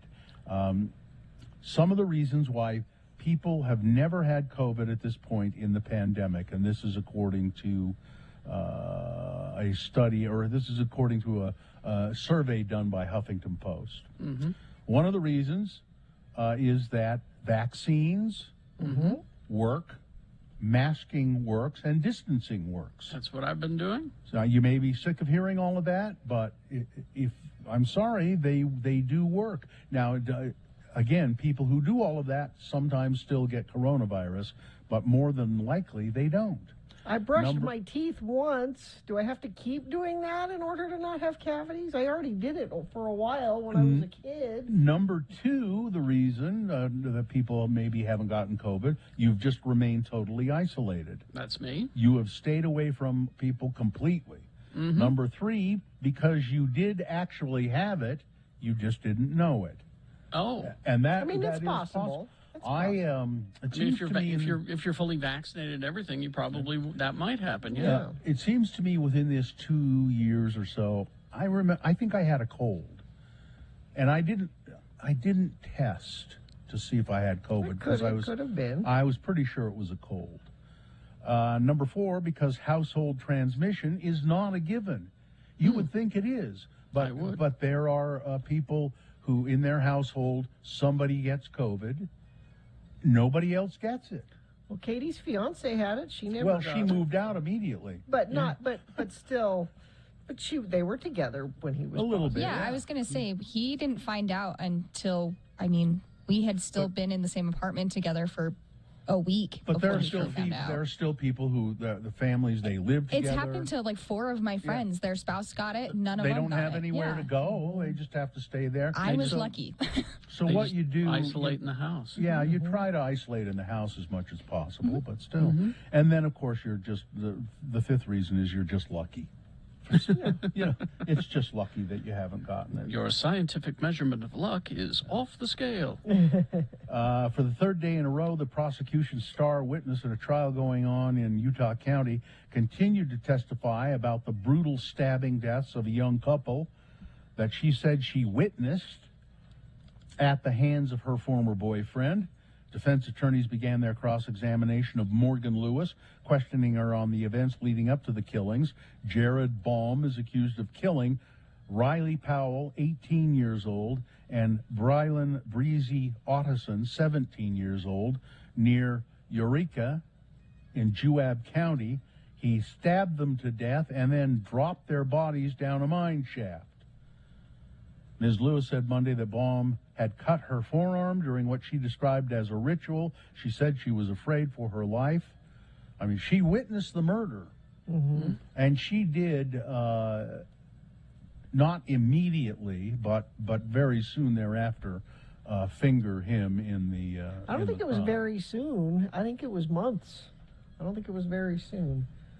Well, I don't know. I seem to remember it being. I'm going by memory, so you may be right. I seem to me that it wasn't very long, but I'll look into And that. they found them based on cell phone records. It wasn't because she came forward. The police found the cell phone, were able to trace it to their property, and then once the police showed up, she was like, "All right, yeah, I saw him." Yes, do it this." happened. I saw it. Yeah, Okay. she didn't come forward and go, "I have to tell you something." Okay, thanks. She was my compelled. memory was different. It's just a morsel of murder here. I guess. And Gina keeps her eye on those things better than most of us.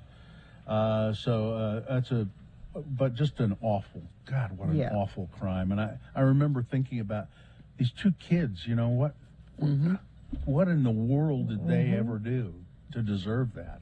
Yeah. 25-year-old Ogden man is alive today thanks to quick actions of strangers who gave him CPR.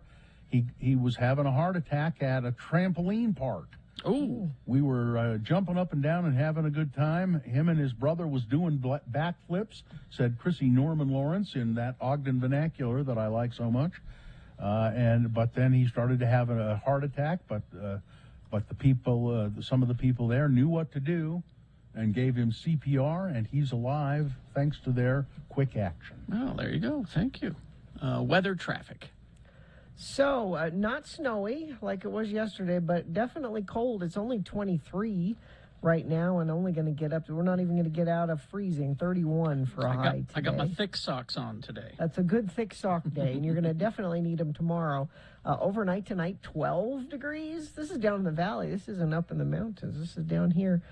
Even colder tomorrow. Then we gradually warm up. Looks like our next chance of a storm will be Sunday. And we'll be close to 50 by then, so that could actually be rain down here in the valley. Traffic not at all like yesterday either. So much so, in fact, as I refresh this, I still don't think there are any accidents to tell you about, which is excellent news. We had plenty of them yesterday. Nope, I see green on all of the cameras at UDOT. Now, perhaps you're seeing some other issue out there. You're welcome to text us your issue at 33986, and I'll pass it along. Locally owned Young Automotive Group has over 8 different brands across 6 automotive and power sport dealerships. Check out the variety online at youngautomotivegroup.com. Think Young, think Ogden. All right, here's boner candidate number 3. How else you going to keep them in line? 3 New Jersey women allegedly forced a young girl to wear a dog shock collar as punishment when she was, quote, bad. And they deprived her of proper food and clothes in a case that lasted over 3 years. Stratford residents Kelly Menig, Rebecca Menig, and Rachel Menig all face charges of aggravated assault, child abuse, and neglect, according to an affidavit filed in Camden County Prosecutor's Office. The victim, who's now 13, was identified only by her initials, ID. She said she was first forced to wear the canine collar when she was just 9 years old in the 4th grade. The charges against the 3 women over the period from October of 2018 to March 1st of this year. Shock collars are, of course, a controversial tool for training dogs. They are certainly not to be used to keep your kids in line. No. This young girl was treated essentially like a dog. When she was bad, they put the shock collar on her to keep her in line. I mean, how else you going to do it, right? Boner candidate number 3. Yep. Let's review the first 2 and vote. Boner candidate number 1, not a grifter? Well, maybe you're not. Guy Austin Searle, who announced his candidacy in late 2020 to run against Mike Lee. Then he says he forgot the filing deadline and continued to take in donations, even though he wasn't legally running. Boner candidate number 2, so how does this work legally? A Missouri lawmaker trying to stop women from seeking abortions in other states. And boner candidate number 3, how else you going to keep them in line? Okay. You've got to decide of these three candidates which one is the worst, which one deserves to go forward to Boner Fight and get that chance to become Boner of the Day. I say chance because if it wins here, it's the winner of round 1. Yes, way to go. Round 2 comes up at 8:20. We do this again with 3 more candidates. We get another winner there. We take both winners and we put them against each other. Boner Fight happens at 9:20. That's when you'll decide Boner of the Day. So right now you got to pick a champion from this round 1 to send forward to Boner Fight. Then we'll do 8:20, like I said. So here we go. 1, 2, or 3. Remember your candidate number, the one that you think should win and go forward. Put that single digit in the message of a text, and then text that to 33986. Or you can call the producer's booth at 877-602-9696. Or go online, x96.com. Look for the box that says Boner Voting March 10, 2022, and vote there. You have until the end of these messages to do it, so let's go. This is round 1.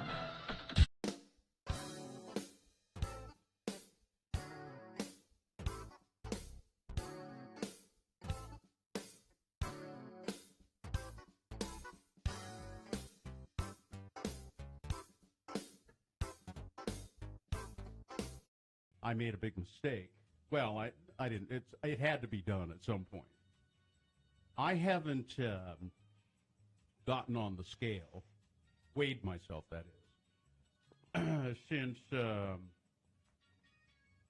I had some back surgery to relieve some pressure on, excuse me, on the nerves in my back, and that has made it difficult for me to. Well, it's made it impossible for me to do any exercise. And I exercise a lot, usually. Uh-huh. And then I went on vacation. Well, sure. And you don't ever weigh yourself after vacation. And you always put on a little weight on vacation. Mm-hmm. So a lack of exercise for a month, and then going on vacation for however many days to Hawaii, which involved a lot of pineapple, drinking. A lot of empty calories. Empty calories. Thank you. That. Would you please? Damn it, Gina. Could you start with the euphemisms? Would you not zero right in on the problem? Start with the euphemisms. I say, oh, is Aunt Flo here? You know, I don't say what, John the Rag. You having a period? You're trying to be funny. Start with the euphemisms, please. Before the reality? Yeah, don't let the reality just don't smack me in the face with it, please. So 10 pounds since the last time I weighed myself. So in a month you've gained 10. I think I'd have to look and see when that surgery was. You don't look like you've gained 10 pounds. Oh, I sure feel like it. And I don't? Really? No? You look fine. I think you always say that though.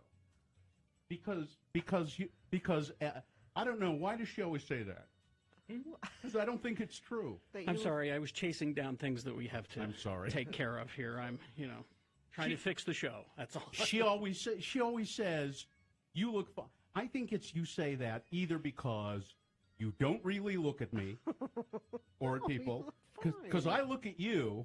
And I wouldn't say that about you. I didn't ask your opinion on how I look or how much weight I gained on my vacation. I didn't ask yours either. You just offered it. I didn't ask your opinion. Okay, I won't say you look fine. I start out saying something nice and I get in trouble for that. I don't think I look. I think you can tell I've put on 10 pounds. Can't you, Carrie? Gina, watch and learn. Really? Can you tell that I put on 10 pounds? You hide it well. But you can tell, can't you? No. You can't? No. I also don't look at you very closely. I believe that. It's true. I don't look at anybody very closely. I know. I keep my head down, I do my job, I get out. I look at people too closely. Yeah, would you quit looking at me so closely? I'm sorry, how's your eye? It's better. Is it really? It doesn't. That's what you said. That's what you said when it wasn't. But now it's just crusty, not puffy. What did your husband say now that he's seen you? Did he, when he got home and looked at it, did he go, my God, why didn't you go to the doctor? No, he's still saying it's fine, so it's fine. It's scabby. I think that if you had FaceTimed him, Yeah. he would have looked at it and went, "Oh God, Yeah. Boots, No, get he in was, there." He was with me all weekend, and it was fine. But so again, he doesn't look at you very closely. He just keeps his head down and does his job when he's with you. Which I'm you know- glad that he doesn't notice I've gained weight. No, so he just that's- keeps his head down and does his job.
Okay, it's 7:45. Let's award round one of your boners. Okay. It's brought to you in part by Chowda. And X96 welcomes the 2022 Love Loud Festival at Vivint Arena on May 15th, featuring Neon Trees, Anita, Dan Reynolds, and more. Get more information at x96.com or loveloudfest.com. You know, I just love oyster crackers. Oh, man. So No oysters in oyster crackers, by the way. No. They are meant.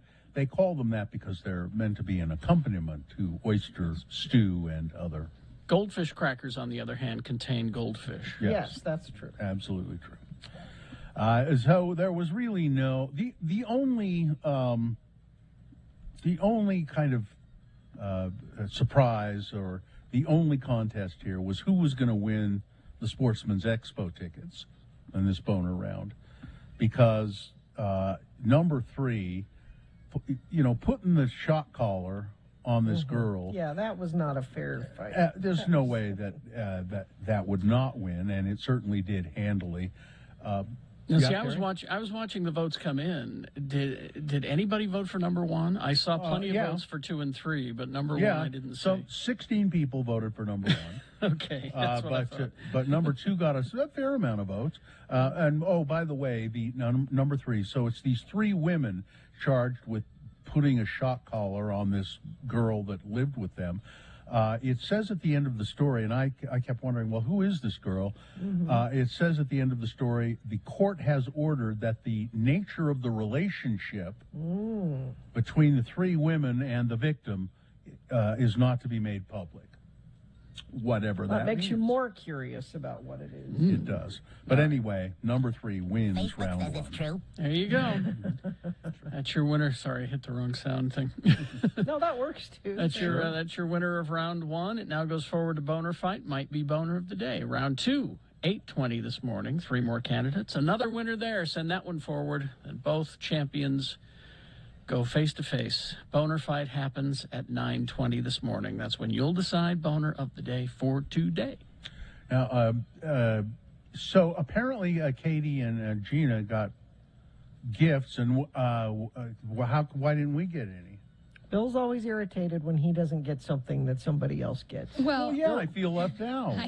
I mean, I can understand that a little, but this is mainly for women, I believe. But this one's for the ladies. It's a feminine product. Well, then I don't want it. We got a letter with it, and it says, "Hi, Gina and Katie. A few months ago, Radio from Hell team was discussing an article found in the Salt Lake Tribune about my family's knife company.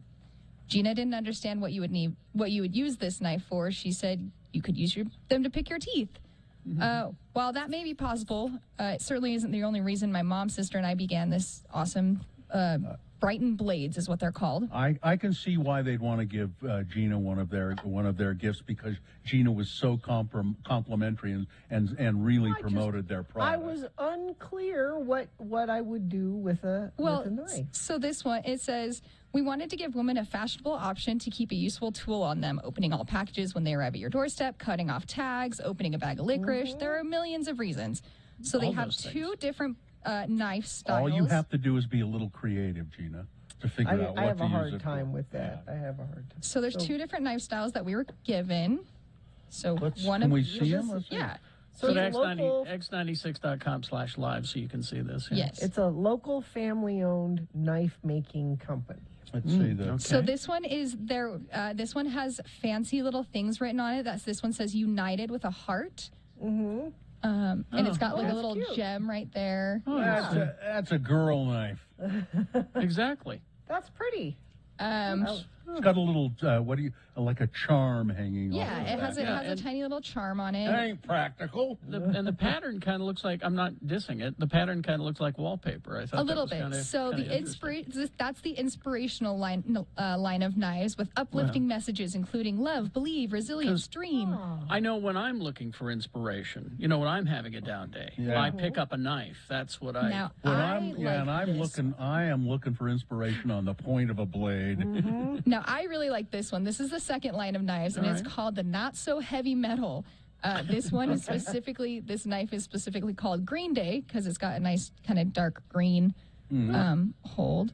But All right. it's very nice. Oh, no, I like that one. That's, yeah. Very pretty. I don't know why you'd say that's just for women. That's a. That one's, except for the charm hanging off the end of it. Well, that's actually a keychain. These are both keychains. Oh. Yeah, so that's these handy. are things that you and I can carry around on our keys to. Well, that's very handy. Yeah. Now, let me. Now, are both of them?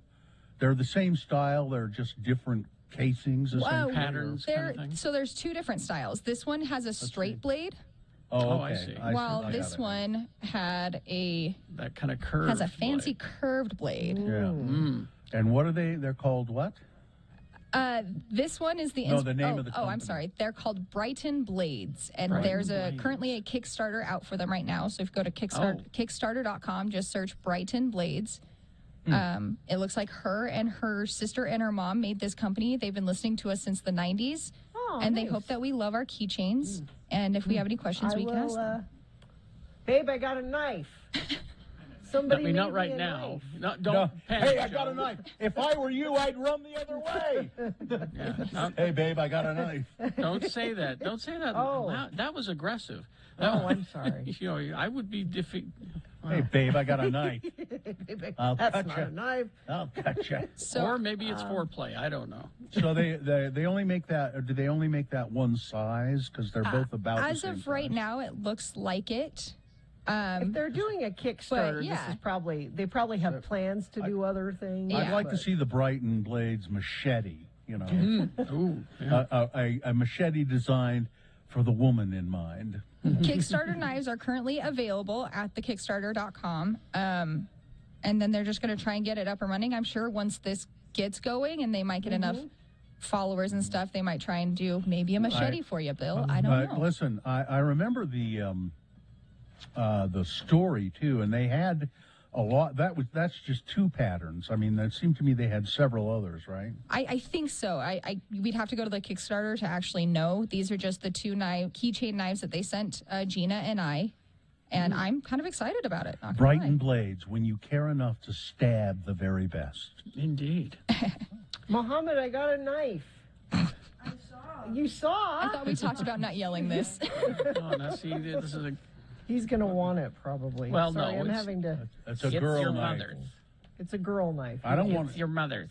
I don't want him. I don't Mom's want knife. him. I It don't even want came in him. this fancy packaging. Here, Don't can you? look. Don't you sissify that boy by giving him a girl knife. Here, There you go. one last Have a look. nice day. I Here's love that you. beautiful knife for you, Gina. I like that one. Actually, that's It's got a If- pretty I'll take gem. that one. It says United with a heart on it. If you want the heavy metal one, You sure you're okay with that? yeah. Well, you seem like that's the one you like. I'm so I'll also let you have obsessed with that green, and it's green. So one. You I, take that one. well, thank you. Muhammad, you put your mother's knife down right now. And thank you, Katie. Not me, but the Katie who is making these and sent them to us. Thank you. I have I have so many knives that it's ridiculous. Like I look- pocket knives? Yeah, and I don't carry a pocket knife ever. And I don't. So this is much appreciated. Now, I've gone to their Kickstarter, and I'm taking a look at the patterns that Ooh, the they knives have a are moon available in. one. They have a couple of different really pretty There's- styles and Yeah, there's looks. ones with cactuses. That moon one for you, That Katie. moon's gorgeous. It's the multicolored triangles one that I want because that reminds me of that wall Yeah. at LAX, that tile wall that you walk past at the airport. So you want a girl knife? I want a girl. I want He that can put girl it on knife. his keychain. This is no way to butch up our audience. And to make it worse, the name of the knife is Laugh. Yeah, no. Oh, so those are the inspirational ones, like Right, Gina's. Laugh. Yeah. Well, you guys can have your girl knives. I'm going to have a man knife. There's one with Faith. It's called Faith that has like flowers. The one with the moon is called Dream. I There you go. like these. Hope is got pink with hearts on it. Well, these are cool. Again, thank you, Katie. Yeah, That's thank very you. nice. That's very Resilience got cactuses on it. Brave has got. Oh, Brave is a nice little And I- retro and I- style too. Yeah. And I, Bill Allred, am just playing the part of the boorish male because, well, that's what I am, a boorish man. Yeah. Oh, there's one with peace signs on it. Oh, hippie. Yeah, Yeah. dude. That's So, the one you should have. That's that the one you should get. It's rainbow and peace signs on it. Yeah. I like it. Thank you so much. Katie, just They're put nice, that on actually. my desk if you would. I please. will. Thank you. That is nice, actually. Let's see. Yeah. Put it on her desk where it will remain for the next You 5 shut up. years. You don't know. I listen, I do. There are cobwebs, by the way, between your chair and the desk, Gina. I saw it the other day. It's just. Well, even when I've been there, my computer at that desk doesn't work, so I never sit there. I haven't sat there for a long time. That's true. All right. Well, that's nice. Let's see. Thank you. Let's get some. We got Sean Means coming up. Let's get traffic, please. Typical rush hour delays forming southbound I-15 through Kaysville, also northbound I-15 from Draper into Sandy. That's it, though. There are no accidents. Excellent. Well done, everybody. That's much better than yesterday. Let's see if we can keep it that way. Enter to win a $500 Visa gift card courtesy of Broadway Media and Utah's Medicaid and CHIP programs for children. Visit x96.com to enter. Oh, there we go. Thank you very much. Sean Means reviewing movies for us coming up here in just a moment. You call that a knife? This is a knife. That's not a knife, that's a spoon. All right, you win. I see you played knifey spoony before. All right. Let's see. We will take a break. We will be back with Sean Means reviewing movies coming up after this. The International Sportsman's Expo. I bet you get knives there. Oh, yeah. Get you a buck knife, Bill. You can get a big old buck Listen, knife. I got plenty of knives, but there are all kinds of other. I'm a person who likes to go camping, and the International Sportsman's Expo has all kinds of camping stuff. They also, if you're a fisherman or woman, a fisher person, let's say, they have all of that. Whatever you need for the outdoor life, the International Sportsman's Expo is likely to have it. It's on. It goes from March 17th to the 20th. If you camp or you fish or you hunt, hunters too, this is the expo for you. It's at the Mountain America Expo Center in Sandy. Special show features provide free instruction, product tryouts, and exchanges. So get your tickets. Visit the website, the best way to do it. Go to sportsexpos.com.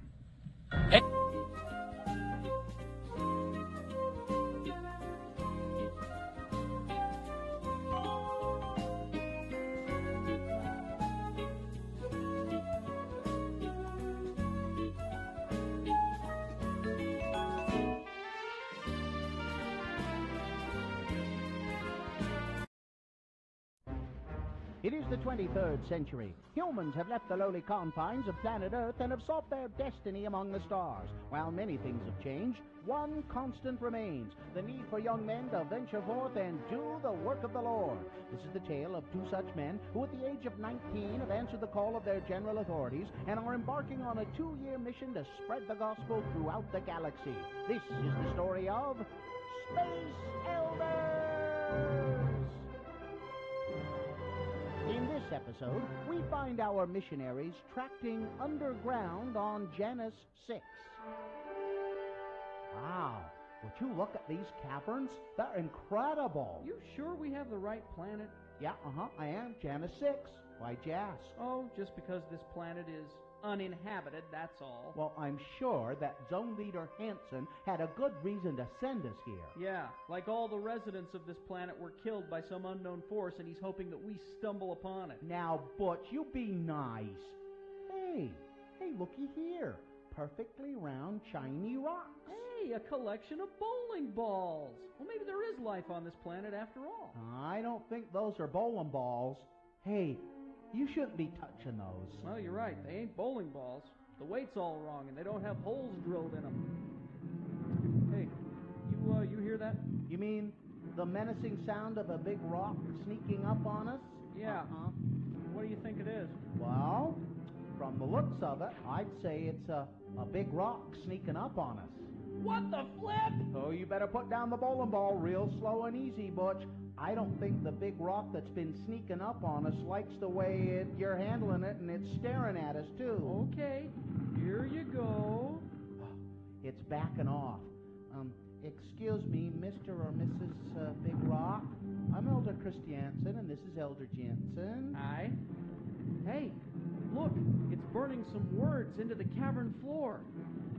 Me, Horta, these my babies. No kill I.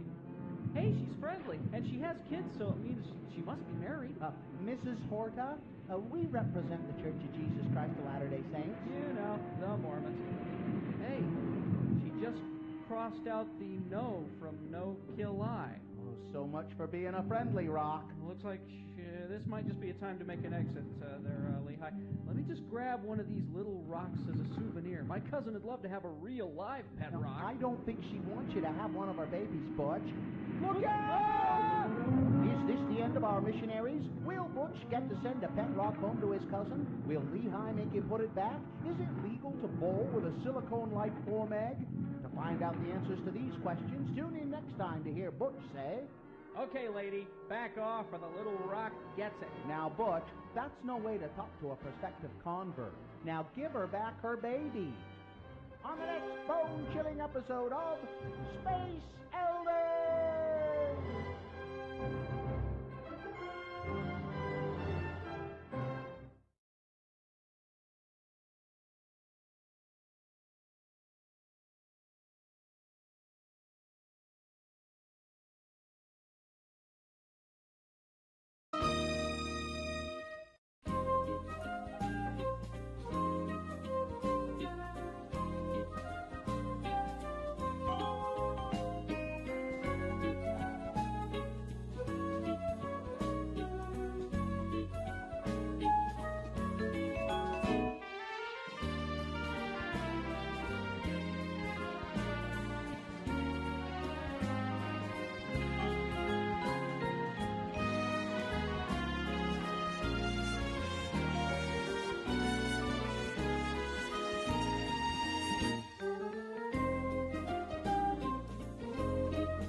right. Is this a sponsored feature, Gina? Yes, New Year resolution, read more comics. This month, the epic comic series from Fiona Staples and Brian K. Vaughan, Saga, only at the Nerd Store in Valley Fair Mall and Dr. Volt's in Mill Creek. Well, now it's time for the culture editor of the Salt Lake Tribune, the very refined Sean Means. You can read Sean's work in the Salt Lake Tribune, of course, sltrib.com. Sean is also a movie reviewer, and you can read his reviews there occasionally, and also at his own very own website, which is what, Sean? That is moviecricket.net. What movies are we looking at today? A lot that's streaming. Apparently, nobody wanted to put anything up against the second week of the Batman in theaters. So we will start with The Adam Project. Okay. This is a time travel action comedy where Ryan Reynolds is once again trying to save the world through wisecracking.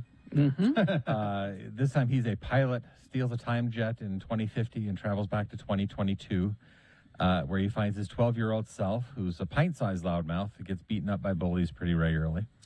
And when his mom, who's played by Jennifer Gardner, has to pull the kid out of school, the kid resents her for it. So he's a peach. We soon understand why 12-year-old Ryan Reynolds is so angry. It's because his dad died about a year or so earlier, as this goes. So big Ryan Reynolds and little Ryan Reynolds have to team up and go further back in time to 2018 to stop time travel from being invented. And to do that, they have to stop Ryan Reynolds' dad, who's played by Mark Ruffalo. Okay. And yes, for all you 13 going on 30 fans, yes, that means Mark Ruffalo and Jennifer Garner got married and had a kid. Do they dance? Do they do the Thriller dance? Is that in here somewhere? No. Sorry. Sounds really heartwarming. Yes. This is the other reunion going on here is that the director is Sean Levy, who directed Free Guy. Yeah. Which was a good movie. They don't have it's not the same here.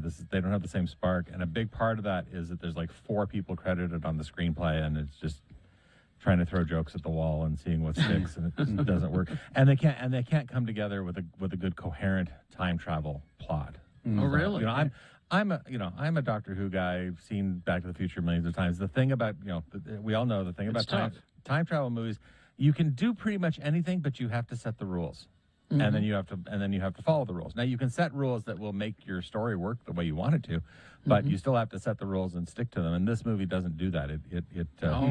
It doesn't. And when you do that, it makes no sense. It doesn't stand a chance.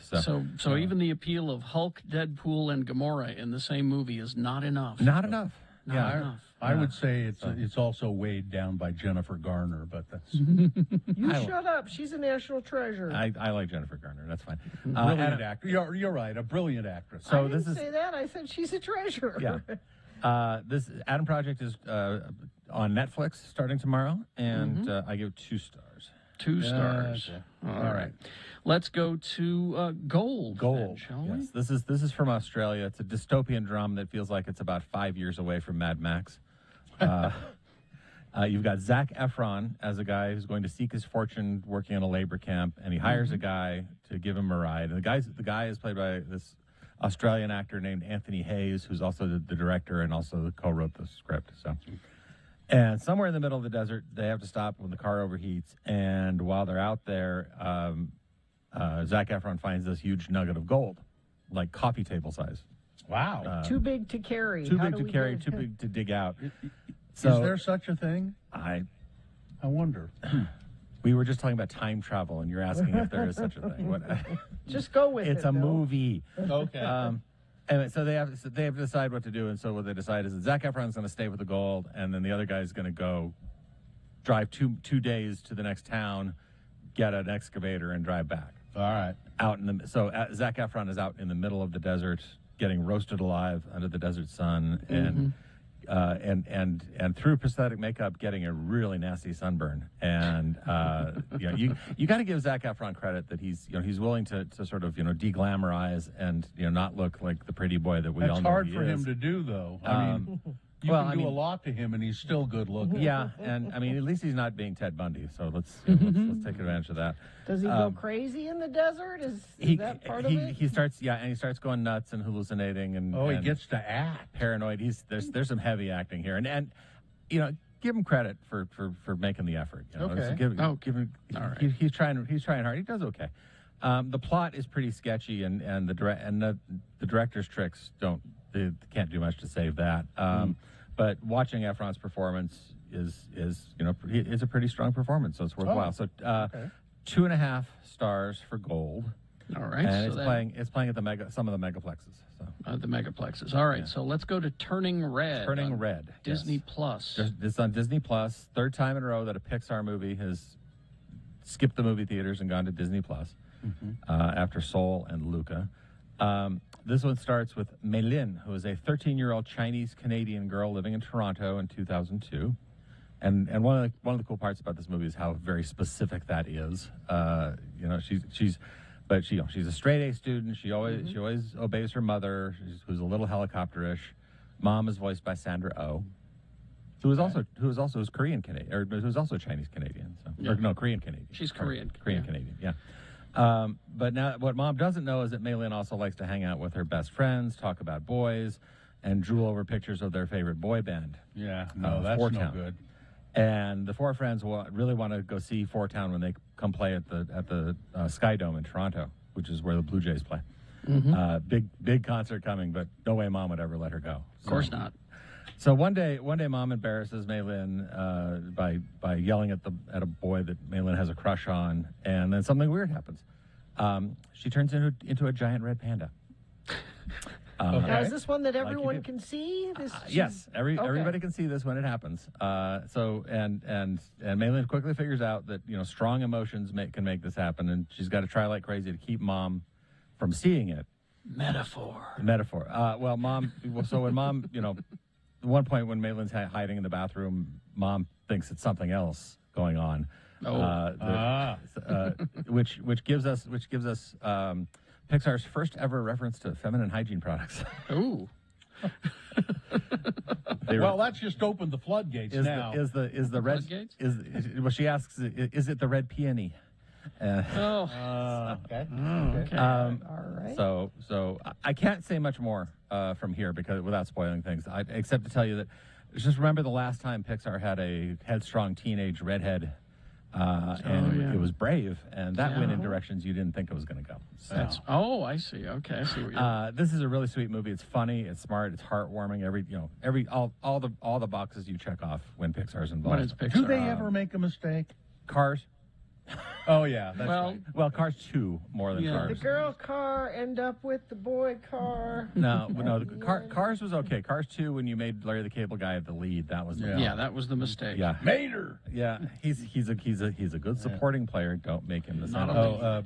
How many stars do you give this one? This one I gave it 3.5. It's the director and writer here is Domi Shi. She won an Oscar for Bao, which was the short film a few years ago. With the dumplings. And again, parents and children and Chinese heritage.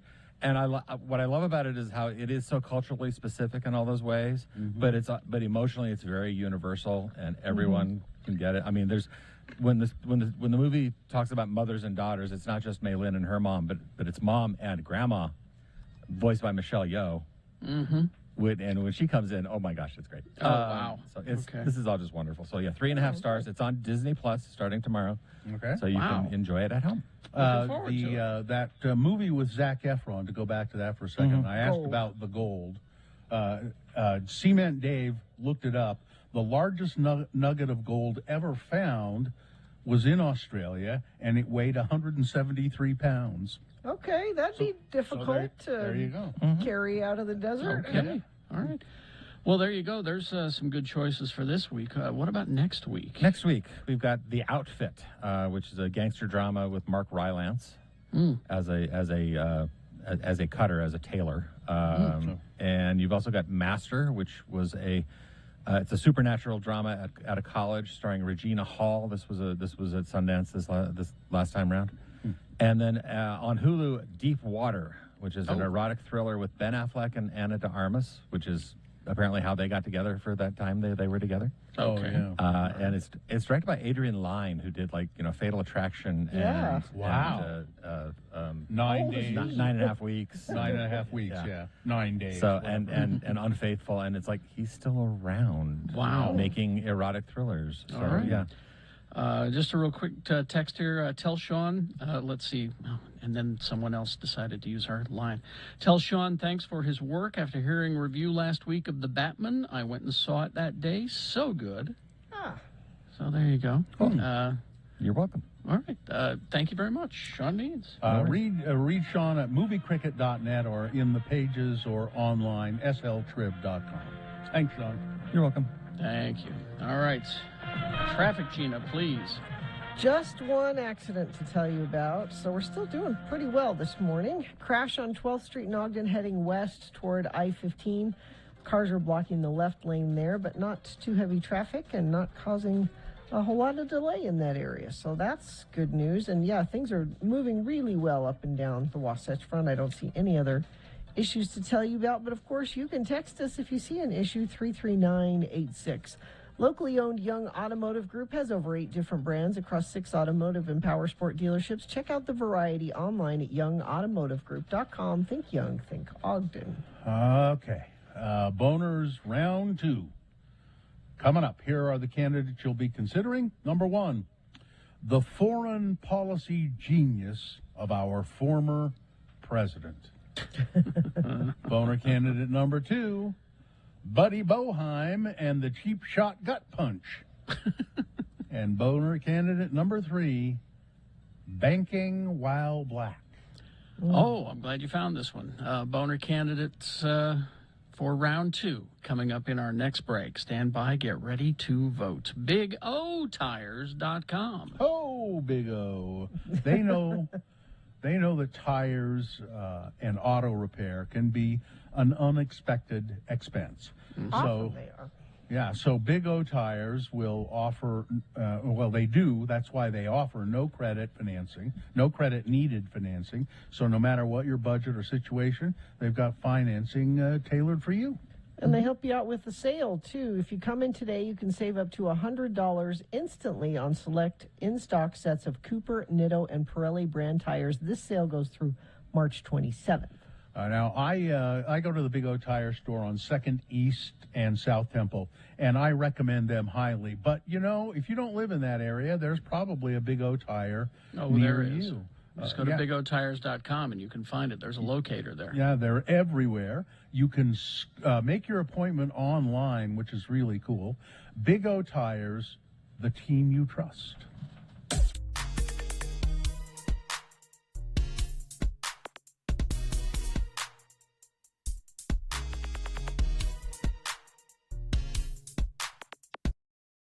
Gina, most people, when you go to a party and someone turns on the TV, the party goes from within about 15 minutes to everybody staring blankly at the television. That's true. And not talking to each other. That is true.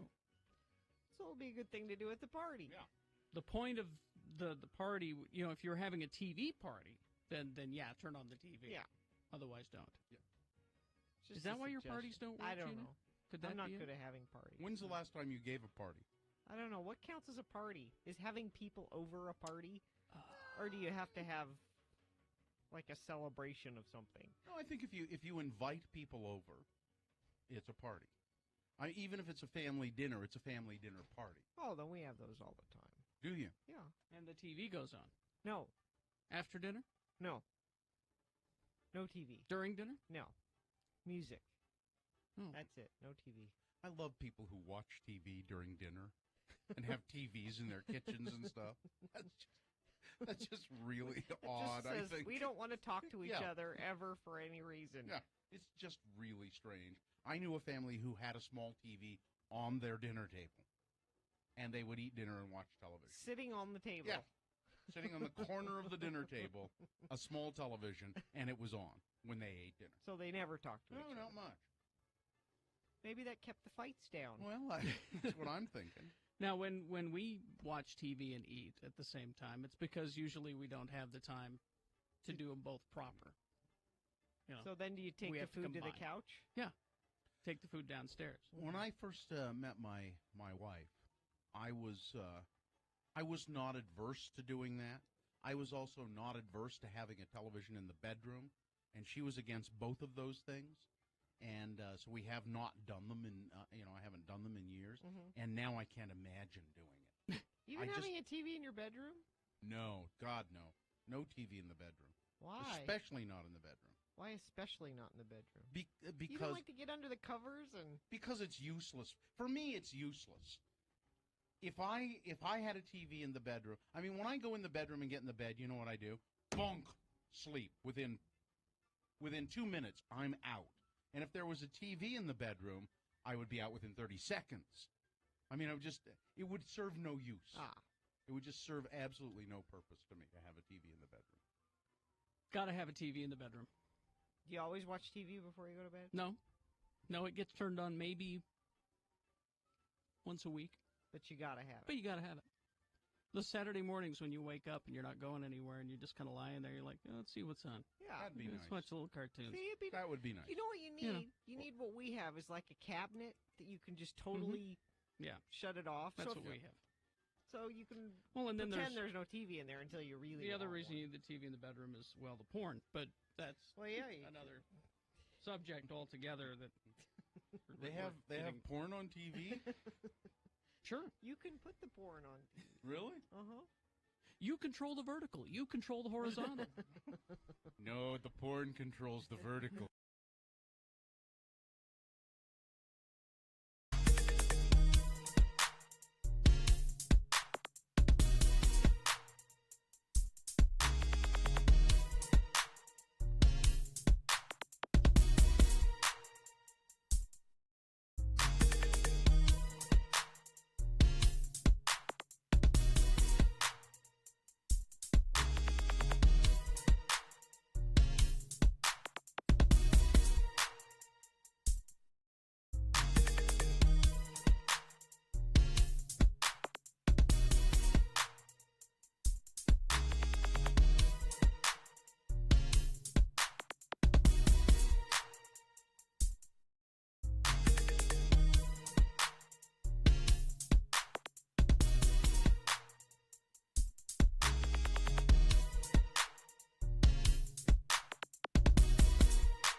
All right, 8:21 right now.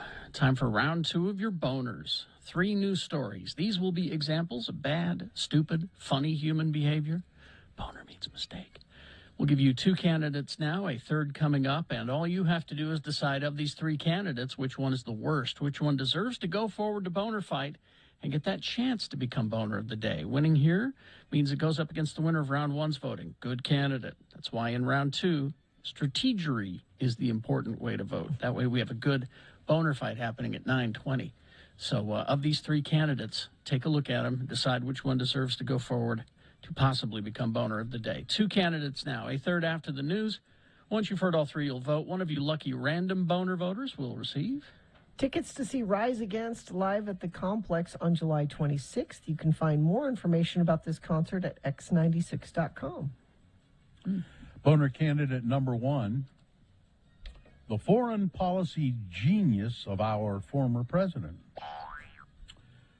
Former President Donald John Trump somehow turned a question about the Ukraine crisis into an opportunity to talk about windmills during an appearance on the Full Send podcast by YouTubers, hosted by YouTubers. What do you see happening next then? This is a quote. They're asking Trump this question. What do you see happening next then? Because it seems like the tensions are very high. How does this all end? They're talking about Ukraine. Mm-hmm. Is this going to be a long-term thing? How do you see it unfolding? One of the hosts of the show asked Donald Trump during a sit-down discussion. Well, and I said this a long time ago, if this happens, we're playing right into their hands. Mm-hmm. Green energy, the windmills, they don't work. They're too expensive. They kill all the birds. They ruin our landscapes. What? And yet, environmentalists love the windmills, and I've been preaching this for years, the windmills, and I had them way down, but the windmills are the most expensive energy you can have, and they don't work. That was his answer to what was going on with the situation in Ukraine. So is he trying to equate? Don't bother. You know, it's just, yeah. I know words. I have the best words. He's always hated windmills. Always. Wind turbines.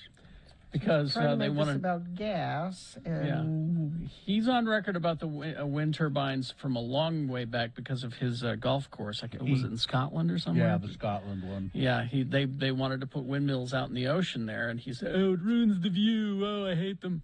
He continued to discuss windmills on this podcast for quite some time, telling an anecdote about giving a white flag as a gift to former German Chancellor Angela Merkel over discussions about Nord Stream 2, a controversial natural gas pipeline between Russia and Germany. But there was really no reason for him to do that. No. Well, anyway. Yeah. Boner candidate number one, the foreign policy genius of our former president. Boner candidate number two, Buddy Boeheim and the cheap shot gut punch. Syracuse basketball star Buddy Boeheim, which is a great name, got away with a blatant cheap shot during his team's ACC tournament game against Florida State yesterday. Mr. Boeheim, the basketball star, is Syracuse's best player, and he's the son of head coach Jim Boeheim. Just hauled off and slugged for Florida State's Wyatt Wilkes right in the gut after the Orange had made a basket in the first half. The act was clearly intentional, but no foul was called. The gut punch looks even worse from the camera angle that I looked at it from. Officials, I guess they missed it. It can't be anything else. It can't. It no. was not an accident. No, it was not a. No, absolutely not. It was clearly intentional. I guess the officials just didn't see it, but now that they are reviewing it, he's at this point he could face disciplinary action. But they didn't call it during the game. They just Buddy Boeheim and the cheap shot gut punch. What, Gina?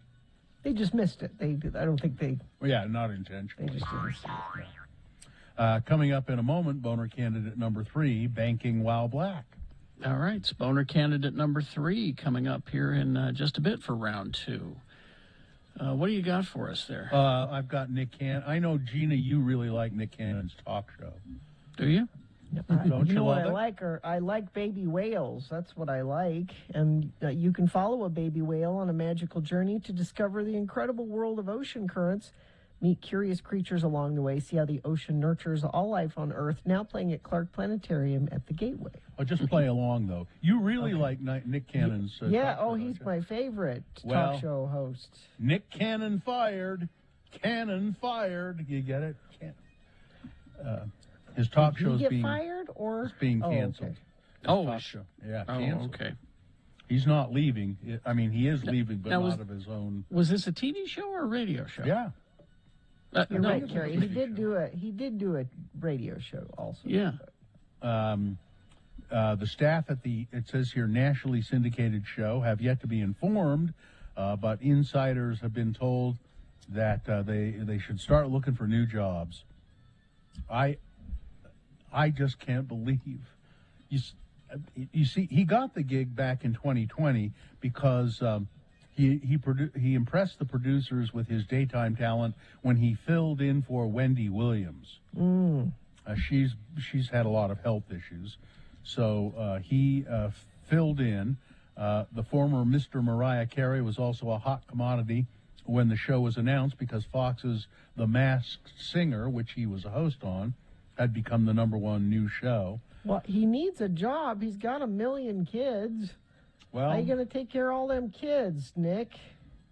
Well, I don't know. Maybe He has a condom machine in his house now, apparently, a vending machine that somebody gave him. So maybe he could, Well, put apparently- it out in the yard and charge people. Apparently, he gave himself that. He finally admitted that was a Oh, stunt. really? That was I a didn't hear stunt, yeah. Yeah. And because it backfired on him, and he went, "Okay, I screwed up." Well, maybe he could put that out on his front porch, and then Charge for it? Yeah, high school kids could come and buy condoms for $0.25 a piece or something. Gina, here's a story for you. Mm-hmm. A British woman who has not eaten fruit or vegetables in the past 22 years has revealed, and she's apparently perfectly healthy. See? Has revealed that she has lived on a diet of chicken nuggets, French fries, and potato chips. She's fine. She So says back she's, off. she says she is perfectly happy or healthy. Summer Monroe, she suffers from avoidant restrictive food intake disorder. So, Yeah. Gina, so that, again, write this down. The acronym is AFRID, Avoidant Restrictive Food Intake Disorder, or AFRID.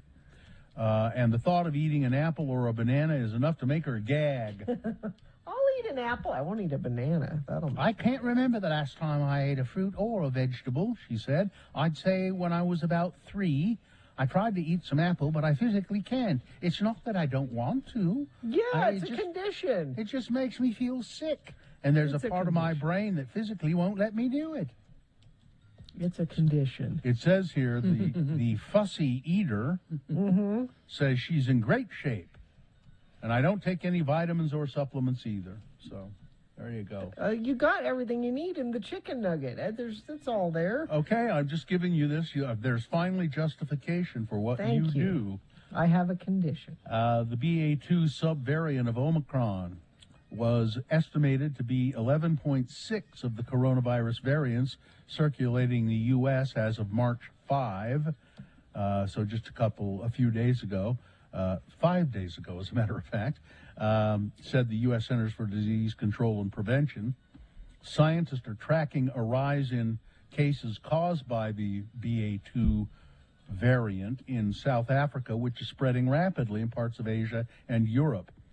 The World Health Organization said last month that BA2 variant appears to be more transmissible than the original BA1 subvariant, based on the initial data. U.S. daily cases have started to decline in recent weeks after touching record levels in January, but now they're looking at this BA2 subvariant, and this is just to say, be cautious. Carrie's masking up alone in his home studio. I'm ready. Apparently, another Russian general has died, and other senior army officers have either been killed or wounded in fighting in Ukraine this week, only adding to what Kremlin officials are, behind closed doors, reportedly calling a complete cluster F. Russian Major General Vitaly Gerasimov and some senior officers were struck down in fighting in Kharkiv on Monday, days after General Sukhovetsky was killed by a sniper.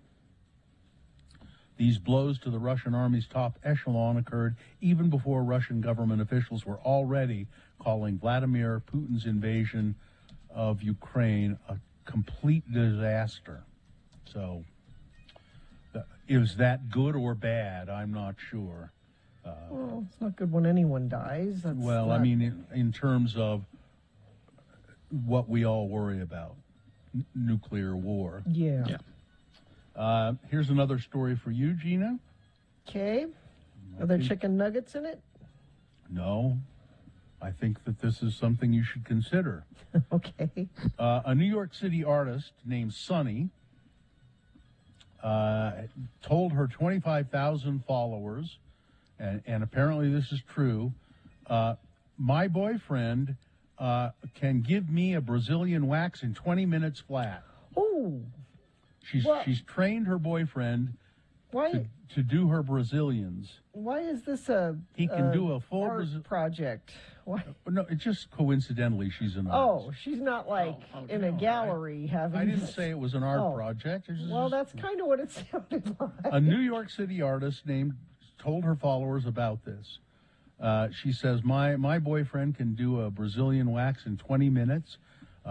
She says, I trained him to do it because I was tired of paying money.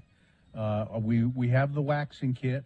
We use to make sure that we wax in the right direction. I didn't know that was an issue. Oh, yeah, you can get a big rash if you do it the wrong direction. She says... do it the way the hair grows, not the... She says, we're saving a lot of money, and says, I'm just happy to have him do it. Well, good for her. Apparently, they do it 3 or 4 times a week. I don't A week? No, they don't. And you don't have to do it 3 or 4 times a week. I made that part up. Oh, okay. And to get the unpleasant taste of that out of your mouth, okay, if that's where it is, Oreos has offered what's called here a playful take on a coffee house favorite.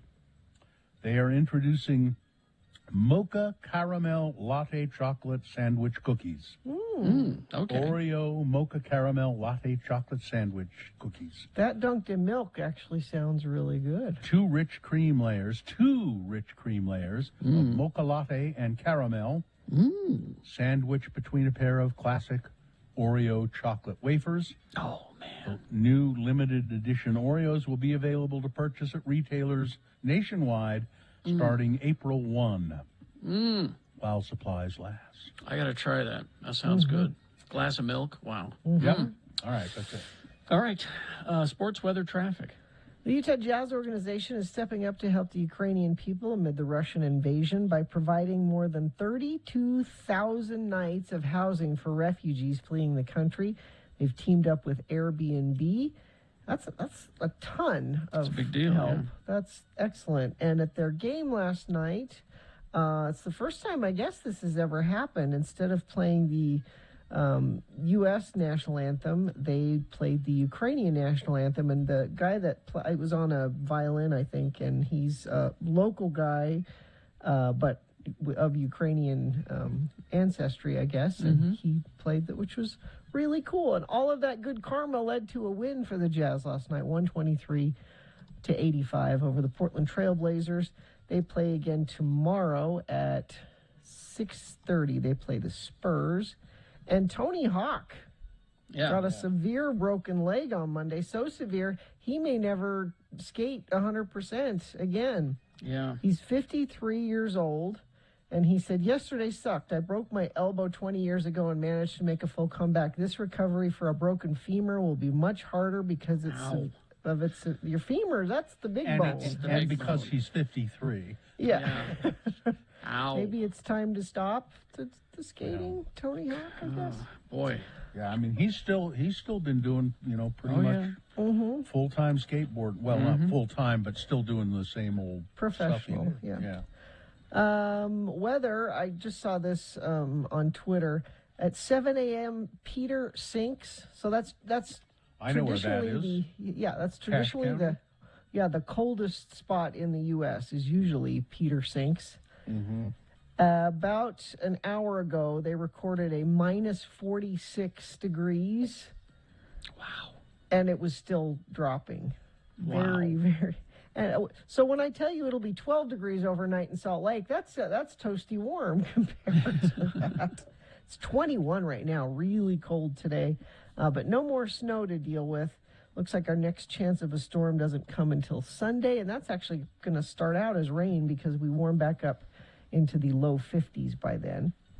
Traffic, let's see. We've got not much going on. Things look really, really good. Let me refresh this really quick, make sure there's nothing new to tell you about, but way different from what we were experiencing yesterday. We all deserve a nice commute today. Yeah, things are moving well. Of course, you can text us if you see something, 33986. Boner candidate number 3, banking while black. You've heard of driving while black, and that's people of color seem to get pulled over and given tickets and harassed by the police more often than white people. Well, this is banking while black. Black Panther director, the movie, Black Panther director Ryan Coogler was mistaken for a bank robber and arrested after trying to withdraw some money from his bank account. His own money. Mr. Coogler confirmed the incident, which happened in January. According to a police report, Coogler, who is currently filming the Black Panther sequel, Black Panther Wakanda Forever in Atlanta, entered a bank in the city and handed the cashier a note that said, "I would like to withdraw $12,000 cash from my checking account. Please do the money count somewhere else. I would like to be discreet." He doesn't you don't want people someone in the seeing. bank He's seeing. taking taking $12,000 of cash out of there. And follow you out of the bank and mug you on your way out. The transaction triggered an alarm, according to the report, and bank staff called the police. Coogler and 2 other people with him were arrested and later released. Coogler said the situation should never have happened. No. However, Bank of America worked with me, and they have addressed it to my satisfaction, and we have moved on from it. But this would not have happened to a Probably white not. guy. Probably not. The note said, from my account. It didn't say, give me $12,000. I could go probably into the bank, and if I had $12,000, and do that, I could get the cash out. Sometimes sometimes they say, well, that's an awful lot of money to be, let's make double sure. And I think the bank is even, this is just kind of a side note, and maybe somebody can confirm it. I think the bank can even at certain points make you have a waiting period. You want to take a whole bunch of money out. There's a waiting period before you can do it, even if it's yours. I've never had to experience any of these things, so I've never pulled that kind of wad of cash out before. Yeah, so. but this is just unconscionable. Yeah, this is number 3, banking while black. There you go.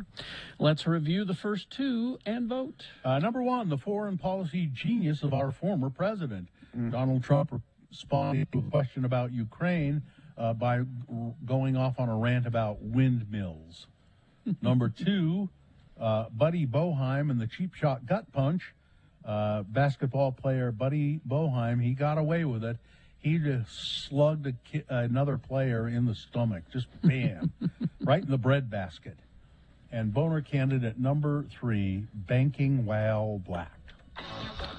There you go. You've got to decide of these 3 candidates which one is the worst, which one deserves to go forward to Boner Fight and get that chance to become Boner of the Day. Remember, if it wins here, it's the winner of round 2. Yes, it's not the Boner of the Day. No. It'll have to, if it wins here, go to Boner Dome and defeat the winner of round 1's voting, which you've already done. So you've got to decide of these 3 candidates which one should go forward to Boner Fight, which will happen at 9:20. So 1, 2, or 3. Remember your candidate number, the one that you think should win. Put that single digit in the message of a text. Text that to 33986. Or you can call the producer's booth, 877-602-9696. Use your voice to vote. Or go online, x96.com. Look for the box that says Boner Voting March 10, 2022, and vote there. You have until the end of these messages, that's all. And this is round 2, so let's vote. X96.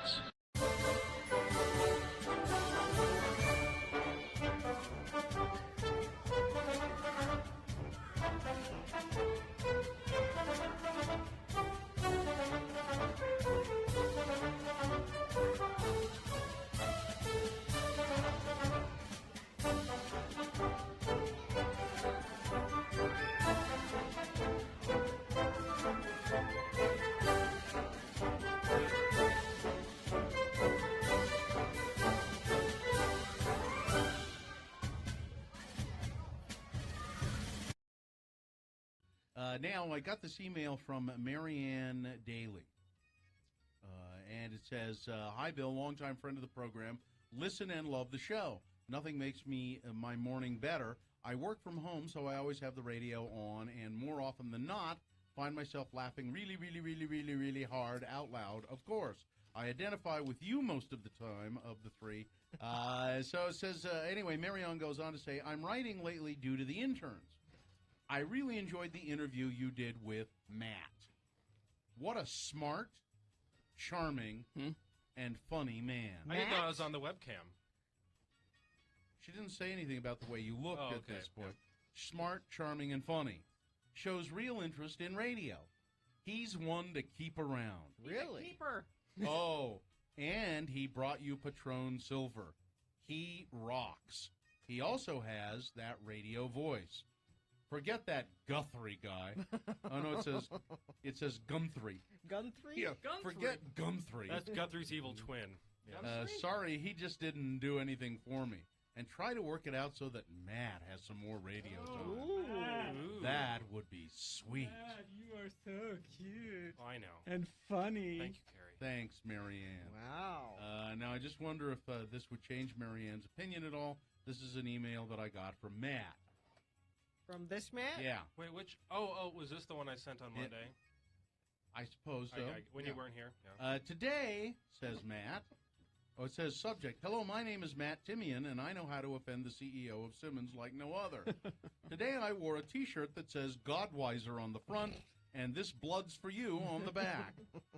Of course, it's a parody shirt. Of course. Oh, really? No. And it was meant to be serious and worn by Christians. I often find gems like these and wear them as a parody of a parody. Witty and original, I know. Anyway, the CEO of Simmons, I suppose he means Craig Hansen?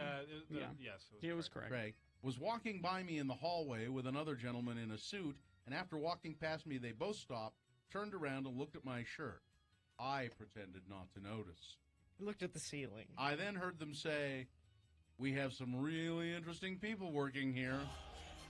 They continued to mumble about how interesting I am, and then walked up the stairs. You're making it sound a lot more positive than it really was. Yes, I'm not taking it as positive at all. Yes, I know how to make an impression. Now I'm certain to get a job. Matt Timian. So, Marianne, there's just more evidence. It's probably making her more hot for him. Probably is. Well, here's Marianne's email, Matt, if you'd like to thank contact you. her. That would be great. Maybe she could help you with the crock pots and the little smokies. Appreciate you. All right, thank you. Thank you. Yeah. Matt Timian, Oh, our intern. him and Marianne. Matt and Marianne. How nice. I don't know. He's 2 divorces down already. I don't. Well, if I could counsel Matt on anything, I'd just say don't do it again. Don't get married again. Date all you want. Date all you want, have a girlfriend, but don't marry again. I don't trust Matt as far as I can throw him. Really? I think you should try to throw him. I can't throw him. I can throw him an inch. That's how much I trust him. Oh, I'm sure you can do more than an inch. 2 inches, maybe. I just can't. I'm kind of weak. You should know that about me. I'm weak. I just thought you meant more.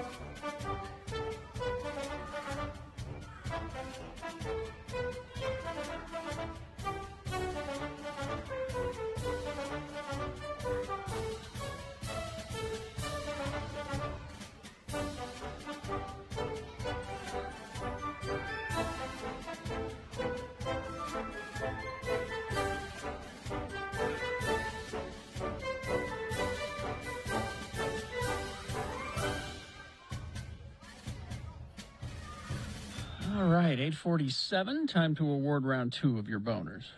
And that's brought to you in part by Oyster Crackers. Not actual oysters in the crackers. No.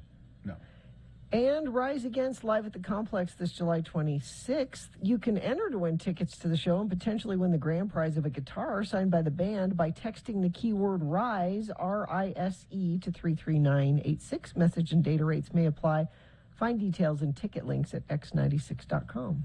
Mm-hmm. Well, first of all, let me tell you that Ben was a random boner voter who won tickets to see Rise Against.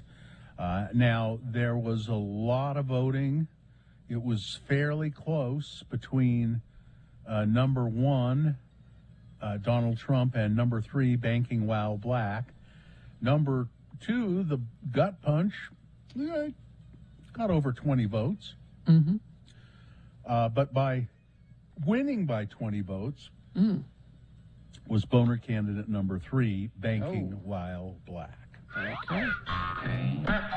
There you go. Here's your winner of round 2. It now goes forward to Boner Fight. It might be Boner of the Day. We shall see at 9:20 when the winner of round 1 and this winner of round 2 go head-to-head in Boner Fight. You'll decide Boner of the Day at that time. I have a question I want to ask you, and then we can just move on. Gina had something which I saw in the news or in our prep service that we really ought to talk about, probably. Okay. But the question I have is, lather, rinse, repeat? No. Okay. Now it's all said That's on big shampoo. It's said Bill. on the That's big shampoo bottles for years and years. Mm-hmm. Lather, rinse, repeat. And so people did. But then I remember thinking, and then people talked about it and said, that's ridiculous. So just lather and then rinse. Mm-hmm. And then I noticed that they stopped saying it on a lot of bottles of shampoo. But although I have a new one I was looking at, and it said that.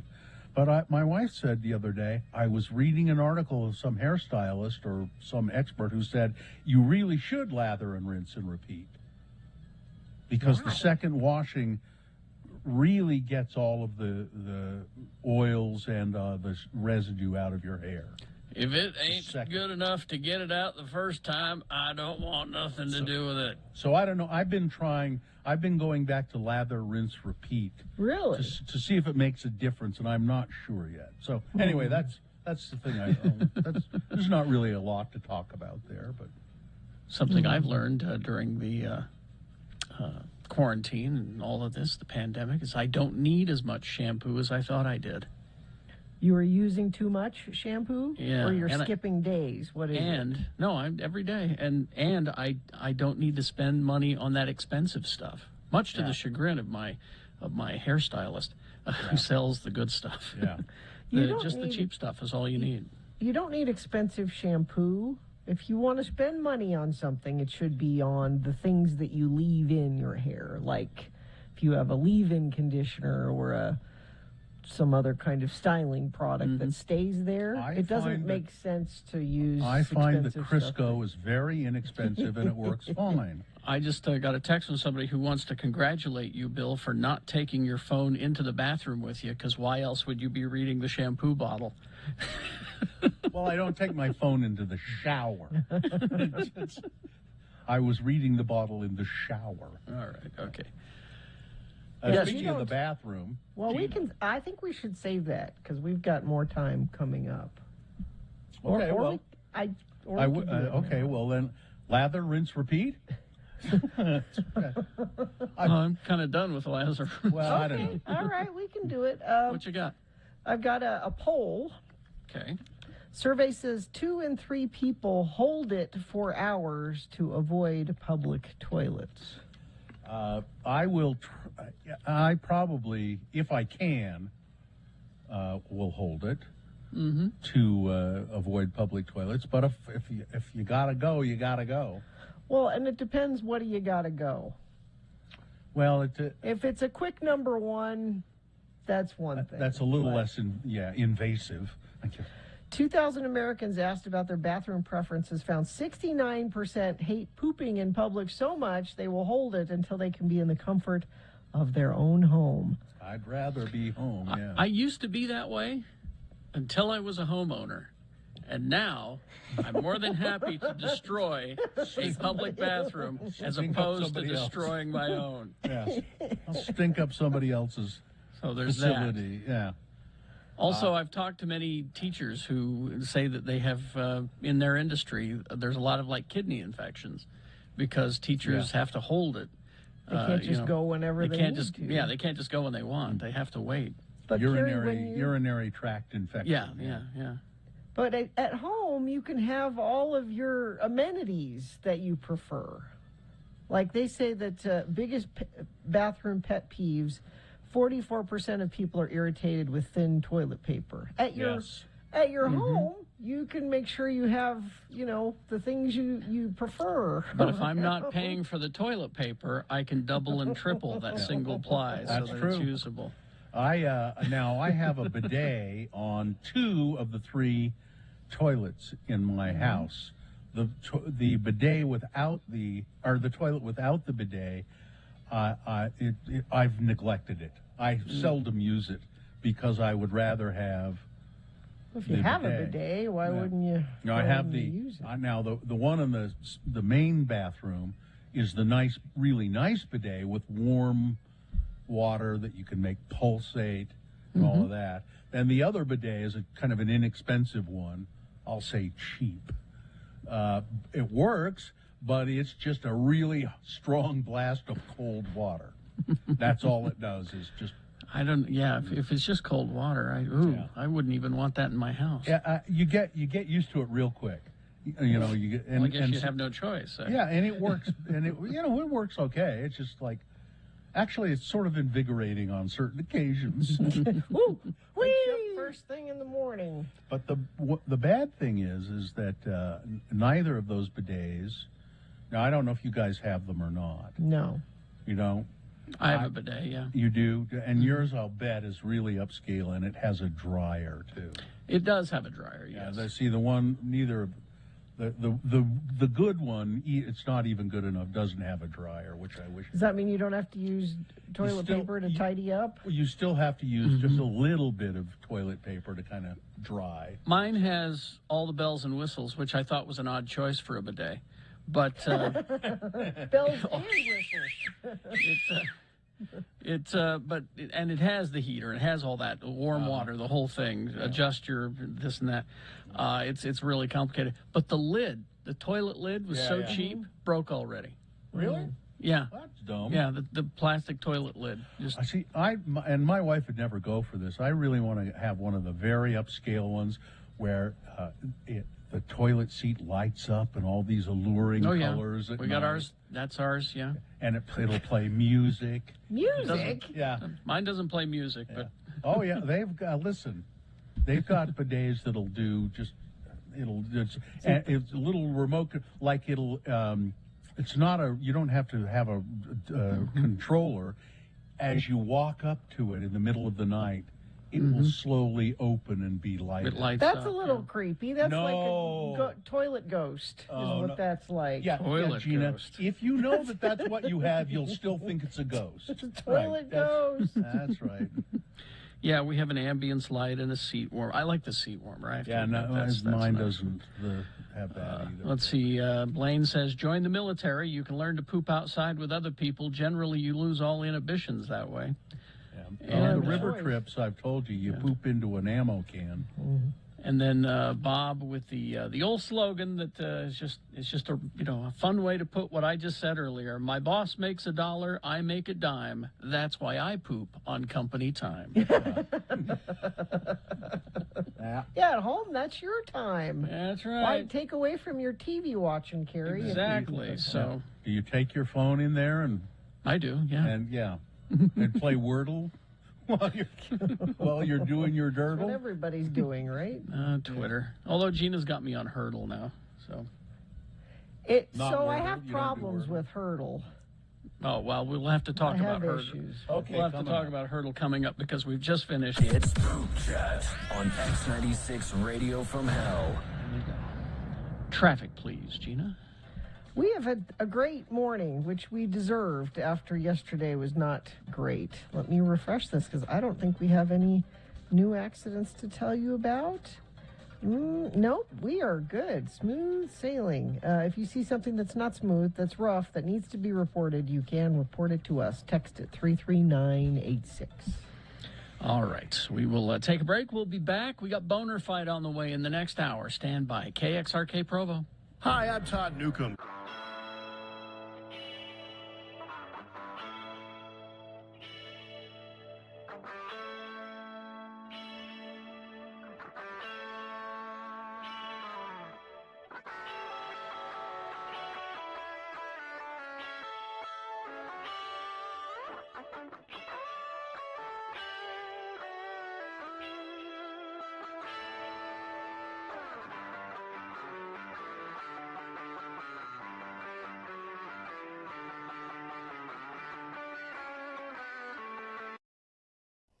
So you may have heard yesterday me talk about I got bit by something over the weekend, and I shared it with you yesterday.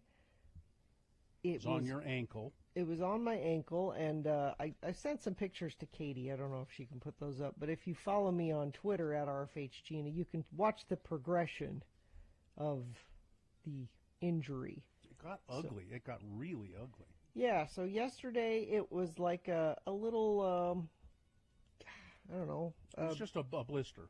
A blister. And I actually showed it to our good friend Dr. Cobble, and he said, yeah, you should be all right. You could just, pop it, put some Neosporin on it, cover it with a bandage, you're probably all right. Which I did. Yeah. I was brave.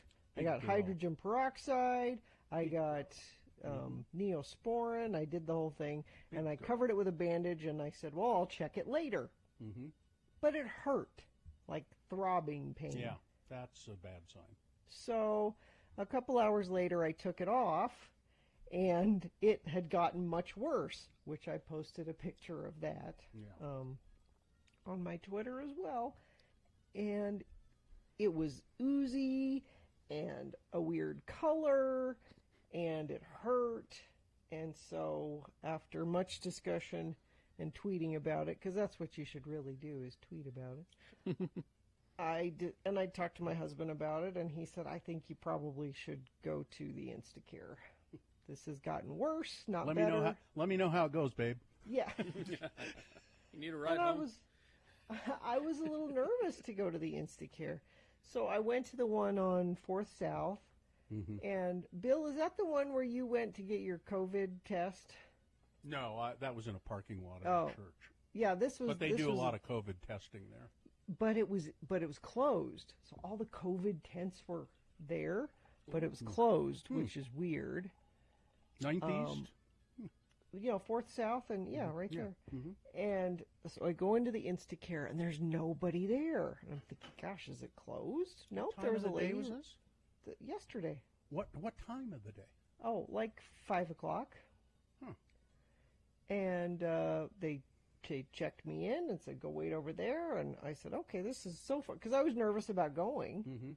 And while I was sitting there waiting, these 5 girls come in together. They all had masks on. And one of them goes up to the counter and she says, yes, I think I have a fever and I'm having a hard time breathing. And, she's listing all the COVID symptoms. I'm like, awesome.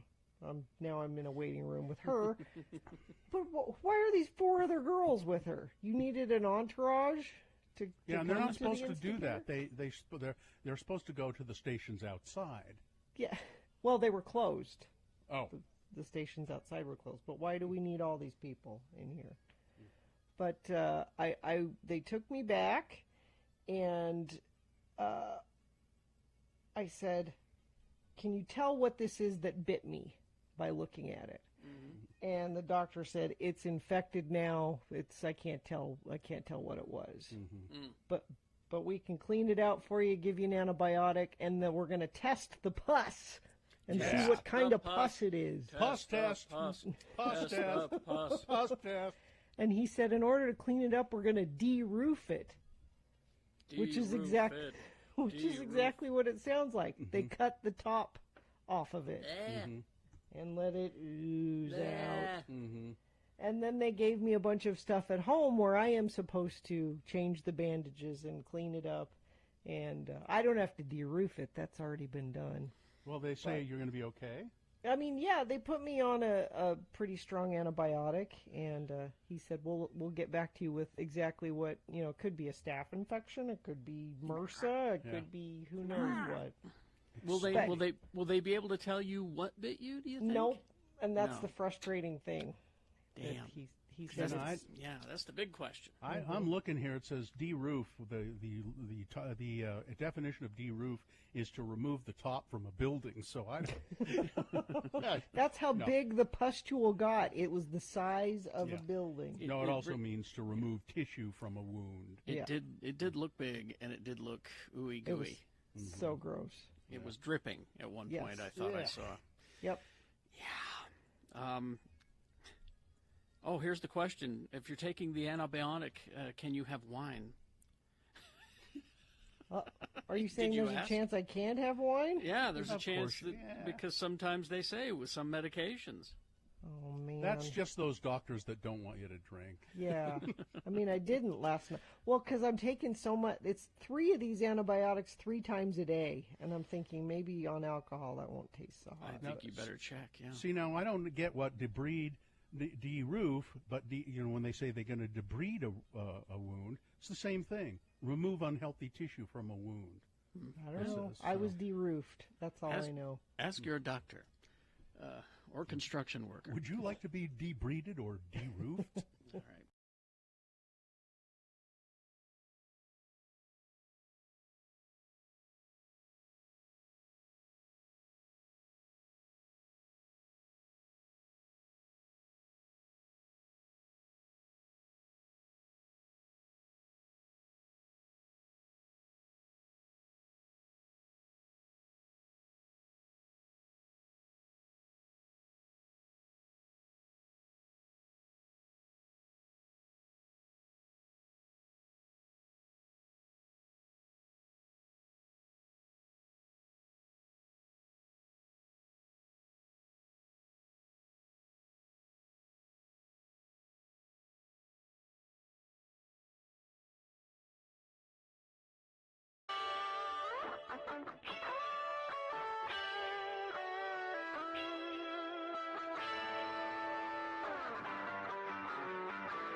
Wow.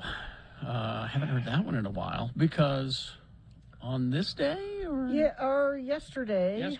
Mike Cross, guitarist for Detroit alternative rock band Sponge, passed away at the age of 57. Wow. Doesn't say of what, but that's... we're talking about our 30-year X96 anniversary. That song came out in '94, so they're one of the first artists you would have heard on. Yes, X96. so long ago. Yes. I don't remember that band. No, not I remember the name, but it's like They played one of our big ass shows, didn't they? Seems actually, like it. I seem to recall them being in town not that long ago. Oh, really? Yeah, I don't. I remember nothing about them except the name. I barely, and I sort of recognize that song, but not. Red stains on your ass. Remember this one? We'll do flowers, it ain't fair. I ask how are you? No. Yeah, how are you? Yeah. It has a distinctive sponge sound, doesn't it? Mm-hmm. Yes, it does. They all kind of sound. I mean, at least those two. Yeah. Do you remember this cover? The cover of the album? You remember that? Uh-huh. Mm-hmm. Yeah. Yeah, there we go. Sponge Candy face. corns all over it. Yeah. Anyway, so yes, all of our 90s icon band members are They're dropping like flies. dropping. Yeah. And 57, Well, that's... it's what happens when you're a 30, you've been doing the radio station for 30 years. Some of the artists you play die. It's inevitable. Well, and speaking of artists, so I've been playing Hurdle because Bill pointed it out to me. Mm-hmm. Word game. It's like, the music game, yeah. It's like Wordle, but it's for songs. And it's named that tune. It's named that tune, but I've discovered it's a very, very narrow. It's just in the last 10 years.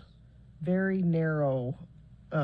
It's the most streamed songs of the last decade. Yeah. Mm-hmm. And that bothers you for some reason? I just think it should be a wider range. Yeah. And like some of your biggest bands, they don't. I guess it's based on music rights and stuff, but some popular bands aren't even on there at all. And I don't think they have to pay music rights because I wouldn't think so. I think you're allowed a certain number of seconds Mm-hmm. of a song, and below that's why Apple, when you go to iTunes, you can press the square thing there, and it'll play you a certain amount of the song, and I think I think that's up to a point where they would after that have to pay rights. We'd have to get Mike on the phone and ask him about this. I would suspect, Gina, that it's simply a matter of it's new, fairly new, and they haven't. They're adding to the.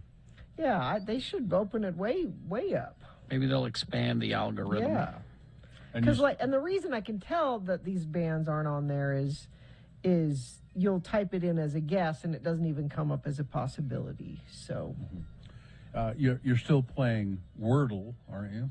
Oh yeah. I got this morning's pretty fast. Well, it's I like it, but I'll find that I'll get if I don't have it in 3 lines, then I stop for a while. Yeah. And then set it later in the aside. day I'll go, okay, let me look at this again, and then I do I'll that. usually get it. Or if I don't have it in 3 lines, the 4th line, I don't even try to use, if there's letters already, I'll try to use make a word out of all the leftover letters that are still there. Mm-hmm. Now, Gina, on Hurdle, the other day I played and got it right away. Mm-hmm. It was Dreams by Fleetwood Mac. Yeah. And then the next day was a Kanye West song that I had not heard. Right.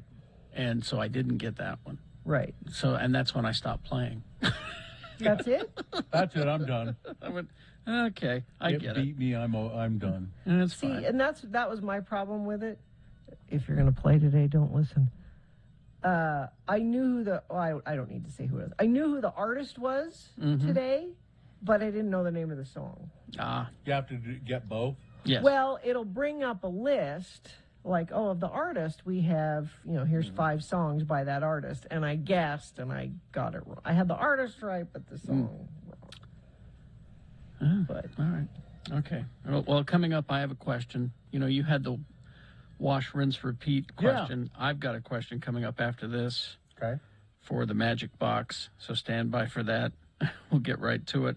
Brooklinen.com, the internet's favorite sheets. And that's the way it started out, was bed sheets. And I love my Brooklinen bed sheets. Created back in 2014, giving customers luxury hotel-level home essentials that don't break the bank. Well, now they offer everything from the sheets to bath towels to robes. I love my bath towel and my robe from Brooklinen. They got loungewear. They got accessories. They got so much more. And they bring it to you cheaply by working directly with the suppliers and then just shipping it right to you. So go to brooklinen.com, use the promo code X96. You will get $20 off of the purchase of $100 or more. Now, as far as the loungewear goes, it's all kinds of wonderful things. There's T-shirts, there's tank tops, there's sweatshirts, joggers, the nice comfy pants for lying around the house. They're terrific. So go to Brooklinen, BROOKLINEN.com. Enter the promo code X96 for $20 off your purchase today. Get comfortable and get it for less at Brooklinen.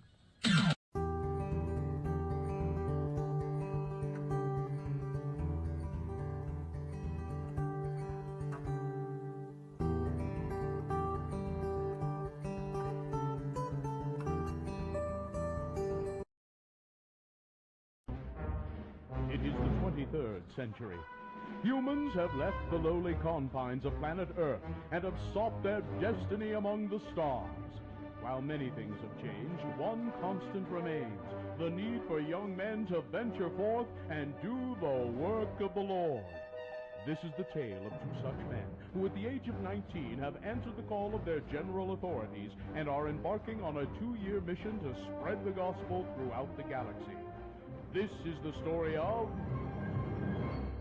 Space Elders.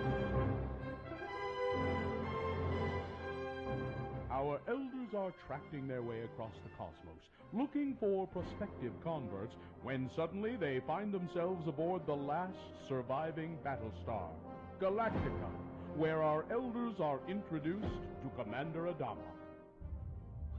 Quiet, Muffy. They don't look like Cylons. Welcome. I'm Commander Adama. Hi, I'm Elder Chris Jansen, and this is Elder Jensen. We represent the Church of Jesus Christ of Latter-day Saints. You know, the Mormons. Say, you look like that guy from Bonanza. I am in command of this fleet, and we are searching for the lost tribe of humans and a shining planet called Earth. What a coincidence! We're from Earth.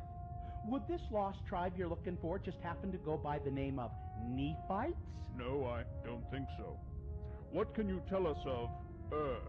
Well, everybody there is pretty much like us. Hey, Lehi, why don't you show them the Saturday's Warrior holographic disc that your mom sent you?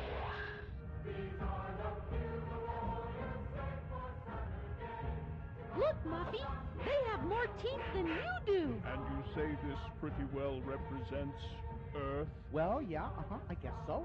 Colonel Ty, turn the fleet around and set course for Cylon. Father, you can't be serious. Son, if we have to choose between genocide and a life with those Saturday's Warrior people, I'll take my chances with the Cylons. So, I guess this means that you won't be joining our church then. Apollo, Starbuck, show these two to a launch bay, and make sure they take that holodisc with them. Oh, Felger Carb. Elder Jensen, what's your language?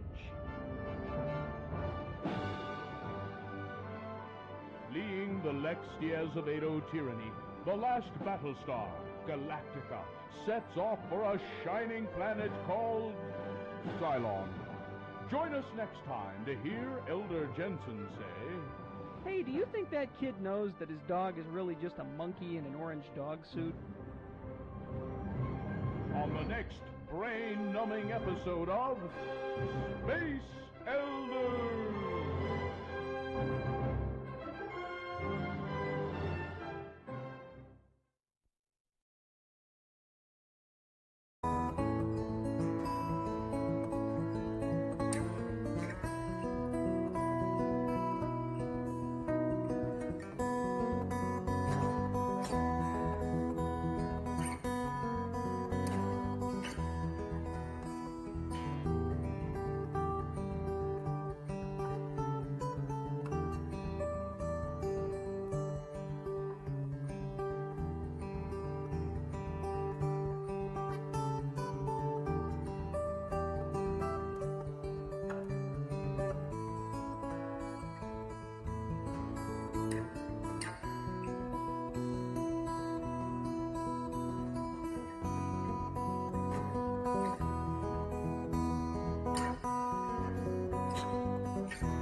Okay, just really quick. Yeah. Mm-hmm.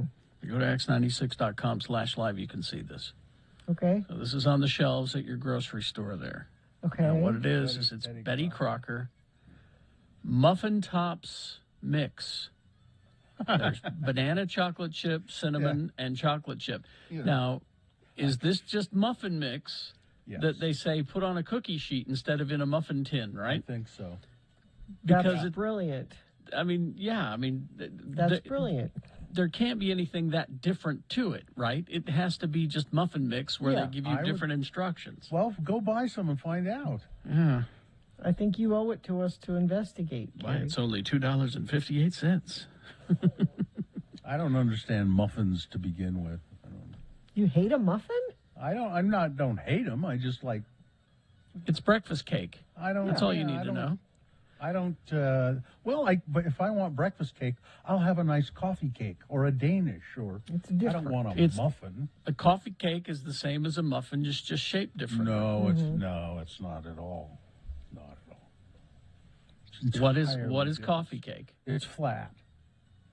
It's like I muffin said, top's flat. it's flat. That's No, what it's I said. different. It's shaped differently. That's all. I don't know. It's different. You know what's shaped differently? Alice in Chains is shaped. That didn't work at all.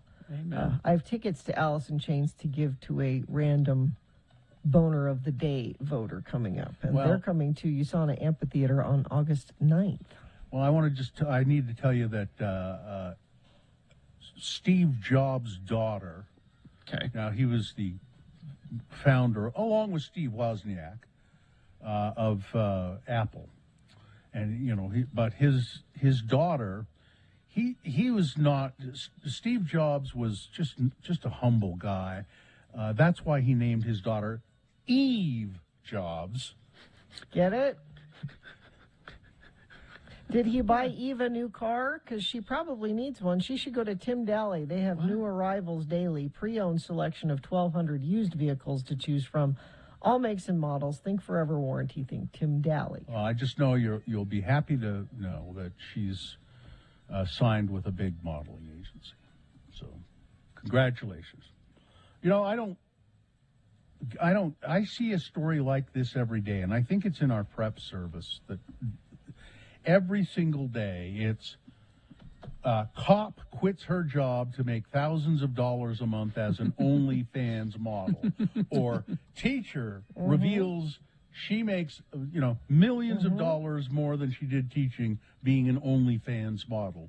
It's every day. I think I'm going to start counting them up. There is an OnlyFans story that's exactly the same story with just a few of the facts altered around. And what?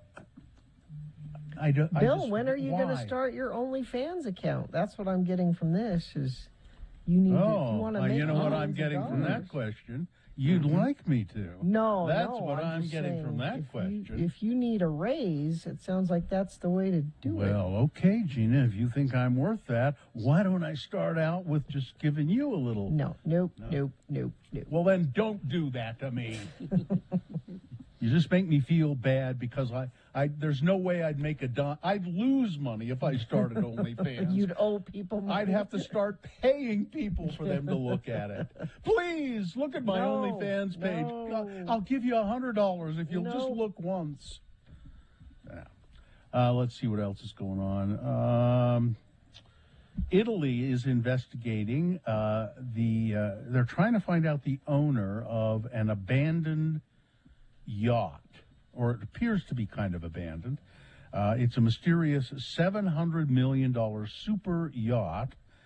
It is moored in Italy, and they... Is this an oligarch thing? Is it they think, the rumor is that it belongs to Vladimir Putin. It's the Scheherazade. And the captain of that yacht confirmed to the New York Times that Italian investigators boarded the yacht in Marina di Carrara, demanding proof of ownership for what locals have dubbed Putin's yacht. They are looking very hard. They're looking at every aspect, said the captain, Guy Bennett Pierce. This isn't the local coppers coming down. These are men in dark suits said Mr. Bennett Pierce, who is a British national. Bennett Pierce refused to reveal the identity of the owner of the yacht, whose crew was at least 70% Russian, but he did say he had no choice this week but to hand over documents revealing the owner's identity to the investigators. But it has not come out yet who owns it. If it's Vladimir Putin's yacht, I think it isn't anymore. I think he it ain't now getting belongs. that back. It belongs to the Italians now. I think so. A female Utah County deputy attorney is accused of having a relationship with an inmate that she had previously worked with and supervised. Megan Guachara is deputy at the Utah County Jail, now facing a count of custodial sexual relations. According to its statement, Guachara was deputy who worked with and supervised a certain inmate during his time at the jail. Once the inmate was assigned to a sober living house, Guachara then contacted the inmate over Facebook, and a relationship began at that point. So allegedly she had her eye on this person while this person was in jail, and then when they left jail, Guachara made the move. It looks like it's really curtains for certain for the Utah Theater. I don't know why this story keeps popping up. I could have told you 5 years ago. The old Utah Theater is never going to. Bless him for trying to save it. And we've talked to Mayor Mendenhall about this a couple of times. She wanted to save it until she took a tour of it and saw how much work. It's not. I took a tour of it 5 years ago or 6 years ago because they were talking about renovating it, and I was actually on a citizens commission. And so I went and toured it, and my estimation was, nope. It's in really, really bad. And it's a shame because it was once, you could tell, once a really glorious place. It's too far gone. Scientists have decoded pig grunts to reveal their emotions. I think I could probably do that without being a scientist. You think? And then finally this. Police in Houston say residents with crackers and other food items came to the rescue when faced with an unusual situation. A loose pig in the neighborhood. And the pig had and this is just mean. I was going to make this a boner candidate. Giving this pig, which they finally captured, the name Bacon is just mean. I could have named him Kevin. Yeah, or Paul. Well, Kevin. Or if it's a female pig, it could have been Sally. But you see what I'm doing with Kevin. No, Bacon. Bacon. Kevin. Oh, I see. Yeah. That way you're sort of doing it, but it's not so on the snout, as it were. So even when you get it, it's not funny. It's plenty funny. All right. That's okay. It was okay. It's Boner Fight. With Radio from Hell on X96. All right. Boner candidate number one from the 7 o'clock hour. It should be close. Number one is how else you're going to keep them in line. 3 New Jersey women charged with forcing a girl who was under their control, and I mean a young girl, from the age of 9 until I think she's 14 now, forcing her to wear a dog shock collar. Now, not all the time, but she said when I was bad, they would make me put on the shock collar. That's boner candidate number one. Going up against number 2, banking while black. The director of Black Panther, the movie, Ryan Coogler, was arrested after trying to withdraw some of his own money from his own bank account in his own bank.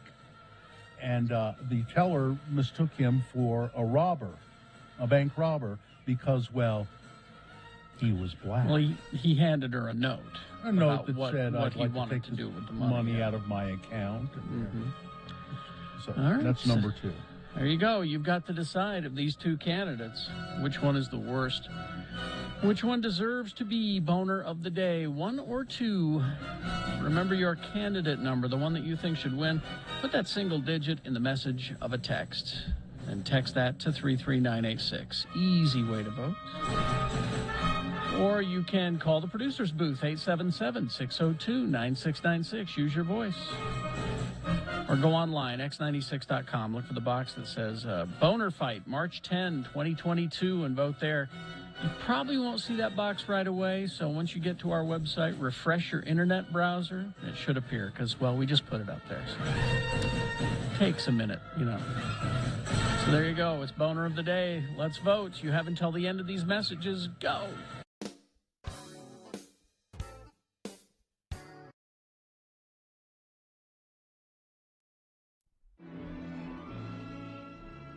And now it's time for another edition of Ned Hastings, Smoking Psychotherapist. Brought to you by Iger Brothers Chain Link. Whatever your chain link need, be it fences, neck ornaments, or medieval armor, call Iger Brothers. We've been linking you up with the finest chain link products for over 30 years. And now Ned Hastings, Smoking Psychotherapist. Ladies and gentlemen, order. Order, please. It's time to get this committee meeting underway.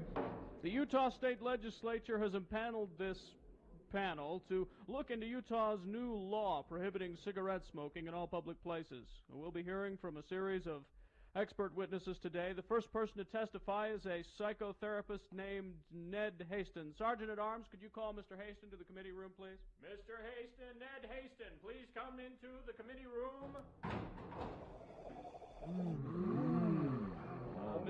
Mr. Hastings, thank you for being with us today. May I say that it's an unusual contraption that you're wearing. It looks like, well, it looks like a spacesuit. Close, but no cigarette, Mr. Chairman.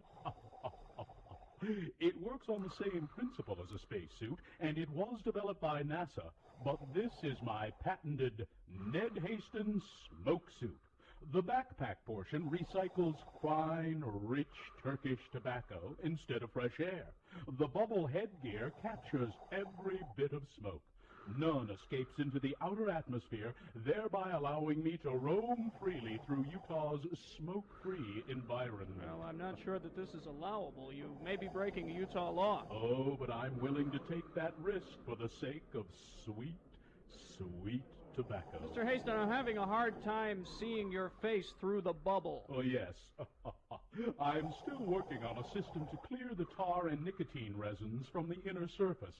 I have a devil of a time behind the wheel of my sporty car. Oh, yes. Mr. Hastings, you've been called before this panel as an expert witness. You are a psychotherapist, are you not? I am. And what is your expert view of the new Utah Clean Air Act? I feel that it is an abomination before God and man. Not only does the law discourage people from finding good mental health by becoming new smokers, it is causing those existing smokers who have achieved some measure of mental stability to become unhinged. If this law stays in effect, I am anticipating a rash of crimes the like of which you little people have never... My God, his suit's sprung a leak! Filthy tobacco smoke is leaking into the hollow chamber. Evacuate this building immediately! Oh, no. If tobacco smoke is leaking out, that means that fresh air is getting in. Must reach the cigarettes in car. Holy shit! Will Ned make it to his cigarettes in time? Join us next as Iger Brothers Chain Link presents another in the continuing adventures of Ned Hastings, Smoking Psychotherapist.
right, it is 9:34.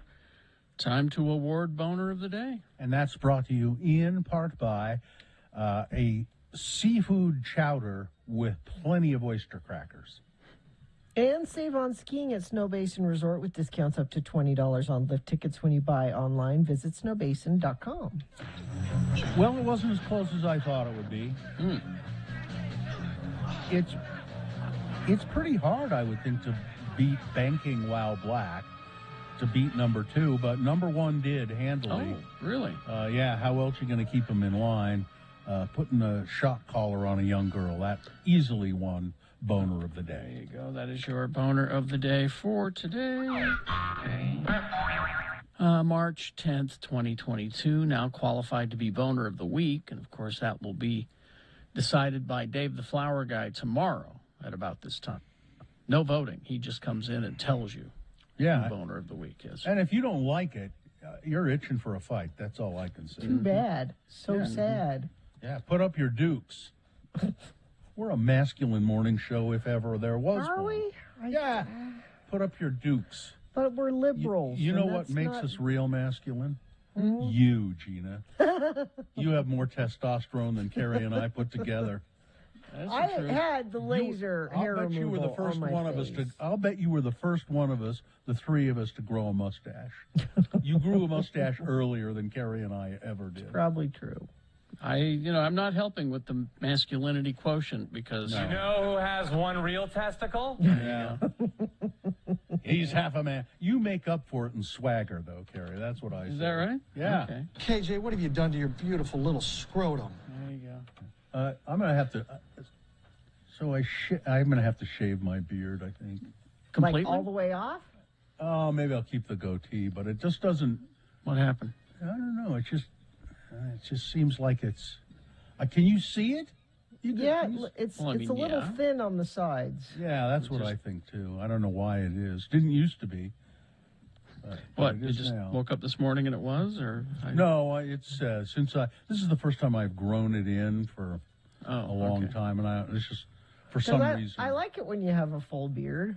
Well, like this you is used it. to go. That's as much as it's doing. So. Yeah, it won't. I mean, I trimmed it, but it's still, even when it was longer, it's still the hair's, it's. There's a I few haven't weeks- lost. No, go ahead. I really have not lost hair on my head much, but I've lost it on my beard apparently. A few weeks ago, I thought about maybe I should try a beard. I mean, I haven't done that. Well, you grow pretty. You have stubble right now. I can tell. I get How it. long is that? This is a little less than a week. But of course, I cleaned it up. I don't let it grow. I keep it under a reasonable Have you ever length. let it grow just to see what happened? When I was in the hospital and couldn't shave. Well, I think all facial hair decisions need to be made by the person who kisses you. So Yes, I think it's totally up to your wife if you grow one or shave one or whatever. I'll do whatever I want. Oh, I know. I know it's hard to believe that I could grow a full beard because. One testicle! But if it'll help this show, if it'll help the show, I will think it grow a might. beard. I'm going to start wearing some Pendleton lumberjack-like shirts. That'll help. Yeah. I need to butch up. I really should. I should stop wearing my earrings, right? And you've got tattoos. Maybe you need to flash your tattoos more often. See, Maybe you need to do that. You don't see my earrings really too much. No, because my your hair's head's on. long. But Yeah. maybe I should cut my hair. Of course, that's not a sign of masculinity anymore. Used No, to if be your hair was really neat and tidy, people think you're gay. So it you used don't to want be. that. It used to be that if you had long hair, you weren't manly. You look like a girl. Well, no. Nowadays, the true sign of masculinity is the full beard. It's the As long as the you can long get it. one. the big beard. That's the. My chin whiskers will grow that long. I mean, they'll grow fairly long, but the rest of the beard doesn't grow in very much anymore. You could let it go and then put some little beads in it. Ooh, yeah, Captain Lou Albano. Did you, speaking of beards and little beads and all of that, did you watch the pirate show? Yes. Our the flag, Blackbeard? Our flag Mhm. means death or something. Is that what it's called? Taika Waititi? Yeah. I only watched the first episode and I thought, well, it'll probably get better, but I didn't think the first episode was all that compelling. I watched the first 3. Yeah. And it's not for me. It didn't get better. I can see where it's funny for people. I can see that. Mm-hmm. Hey, go and enjoy it. That's terrific. Sure. You know, I just think, yeah. Just not for me. No, it wasn't that funny. I understood the jokes, Yeah. There's but they plenty of weren't that shows out funny. there. You can give up on it. It's okay. Exactly. You don't have to like everything. Although, what is a funny show right now that makes you Abbott laugh? Elementary is pretty funny. Oh, I haven't seen that. The one I'm enjoying is American Auto. American Auto is making me laugh out loud. Now, is that the same people who did the store? Yeah. The Superstore? Yeah, so it's a workplace comedy, but this time You've it's been playing some. Yeah, it's the upper echelons of a car manufacturer. Okay, I'll look at that. Payne Motors. There's Payne like 10 Motors? Yeah, there's like 10 episodes out there. Okay, I need a funny show. I don't think I really have one. It's one of those it's written really smartly, you know, so, you know, the lines may not be laugh out loud, but you're like, oh, that's a good line. You know, I wish I'd have wrote that. Yeah. What's it Well, called yeah, again? that's American Auto. American Auto. It's one of those shows that where, you know, as someone in this business, you watch and you go, oh, I wish I'd have wrote that line. Oh, that's that a good was one. a good line. Okay, I'll check that out. Is it masculine? I don't want. well, no. I don't want to watch a sissy show. No. Well, there's one masculine guy there, and he's, you know, And nobody likes him? But he's portrayed as the joke, and no one likes him. So Well, then that's not for me. That's not for me. If you're making fun of masculinity, I don't want to have. If you're making fun of masculinity around me, you know what? You're itching for a fight. That's all I can say. Now, see, Sue is saying someone, someplace is on HBO Max, but and I like the show, but it's not a laugh out loud show. It's that Brittany. Yeah, what's her name? Oh, she's very funny. Bridget, that's it. She's very Bridget, funny lady. And she's good in this, and it's sort of autobiographical of her origin story, becoming a comedian and all of that, but it's the Duplass brothers, so it's 95% drama and 5% funny. And it's sad. There's some depressing stuff in it. It's not. Bridget Everett is her name. Is there anyone in it thank that's masculine? Her dad. Yeah. Her dad's pretty masculine. Okay. He's a Then farmer. I might watch it. He's a farmer? He's a farmer, yeah. Okay. All right. Does he have Worried a tractor? Worried about yes. Okay. Worried All about right your mother. then. Does he Worried wear about your overalls? mother. She's been drinking too much. Yeah. Does he wear overalls? Yes. I think so, yes. Flannel shirt. Okay then. He doesn't have a full beard though. He's got a mustache. Well, that's okay. No, Is that that's right? okay. Yeah, it's like Ron Swanson. Oh, okay. There's masculinity right there. Phew, we found some for you. I'm glad. You didn't find it. I knew. Oh, you mean the somewhere, someplace. Yeah. Our search for the masculine will continue. Coming up, And it is a search. Boys are. Where are the boys? Coming up after. People after. Now I'm getting DMs saying, "What is happening? What is the private joke that you guys are having here?" Sounds to me like that person's itching for a fight. I'll say. All right, we'll be back after these X96.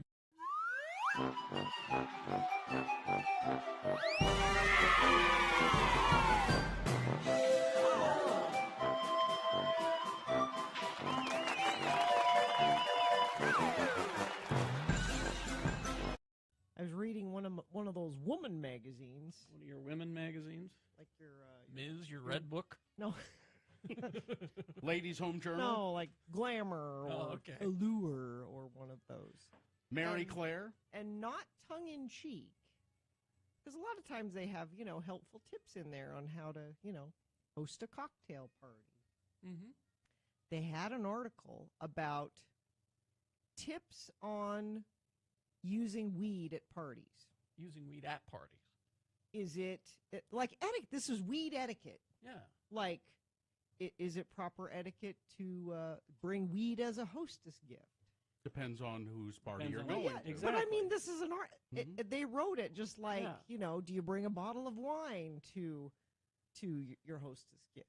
If you bring weed, how do you go about? Do you smoke it inside? Do you go out on the porch? Do you offer some to other? If somebody else has brought it, what's the proper way to ask? So are these articles written for people who have no common sense? Yeah. The point is that the point is exactly what the point that Drop's making is that back in the 50s it was, you'll and now you'll it's go like, on a killing spree, and now it's don't smoke in the park. or don't smoke in the house, take it outside. And this is alongside pictures of women in black cocktail dress. They're not hippies with dreadlocks. It's your typical cocktail party. Which is ridiculous. You don't think people in black evening gowns are smoking? No, I resent the fact that the middle class and the upper class has co-opted marijuana. It should be just the hippies, the patchouli oil wearing, dreadlock hippies, the tie-dye crowd. It was just interesting that it was just presented in a. Yeah, but the way you describe the article too, it's just I'm still fixated on the fact that it's apparently written for morons. Well, it's just like what? But the type of people that read those kind of magazines Are morons?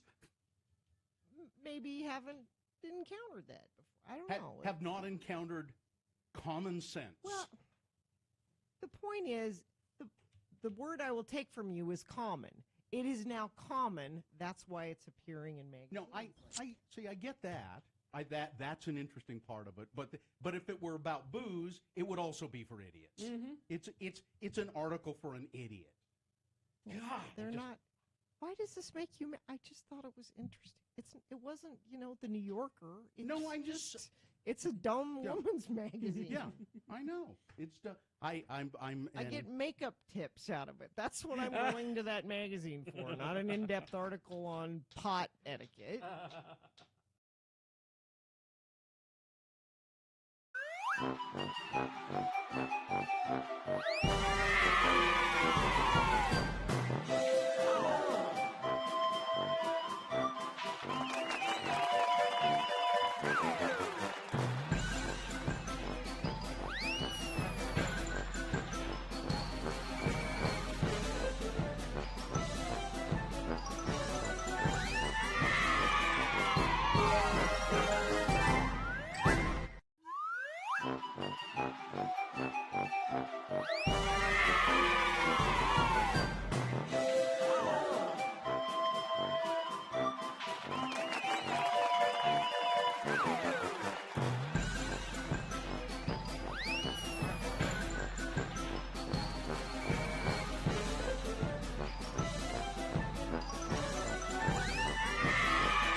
Okay, let's see, 9:50 right now. I thought I had that Jim Jeffries podcast on my.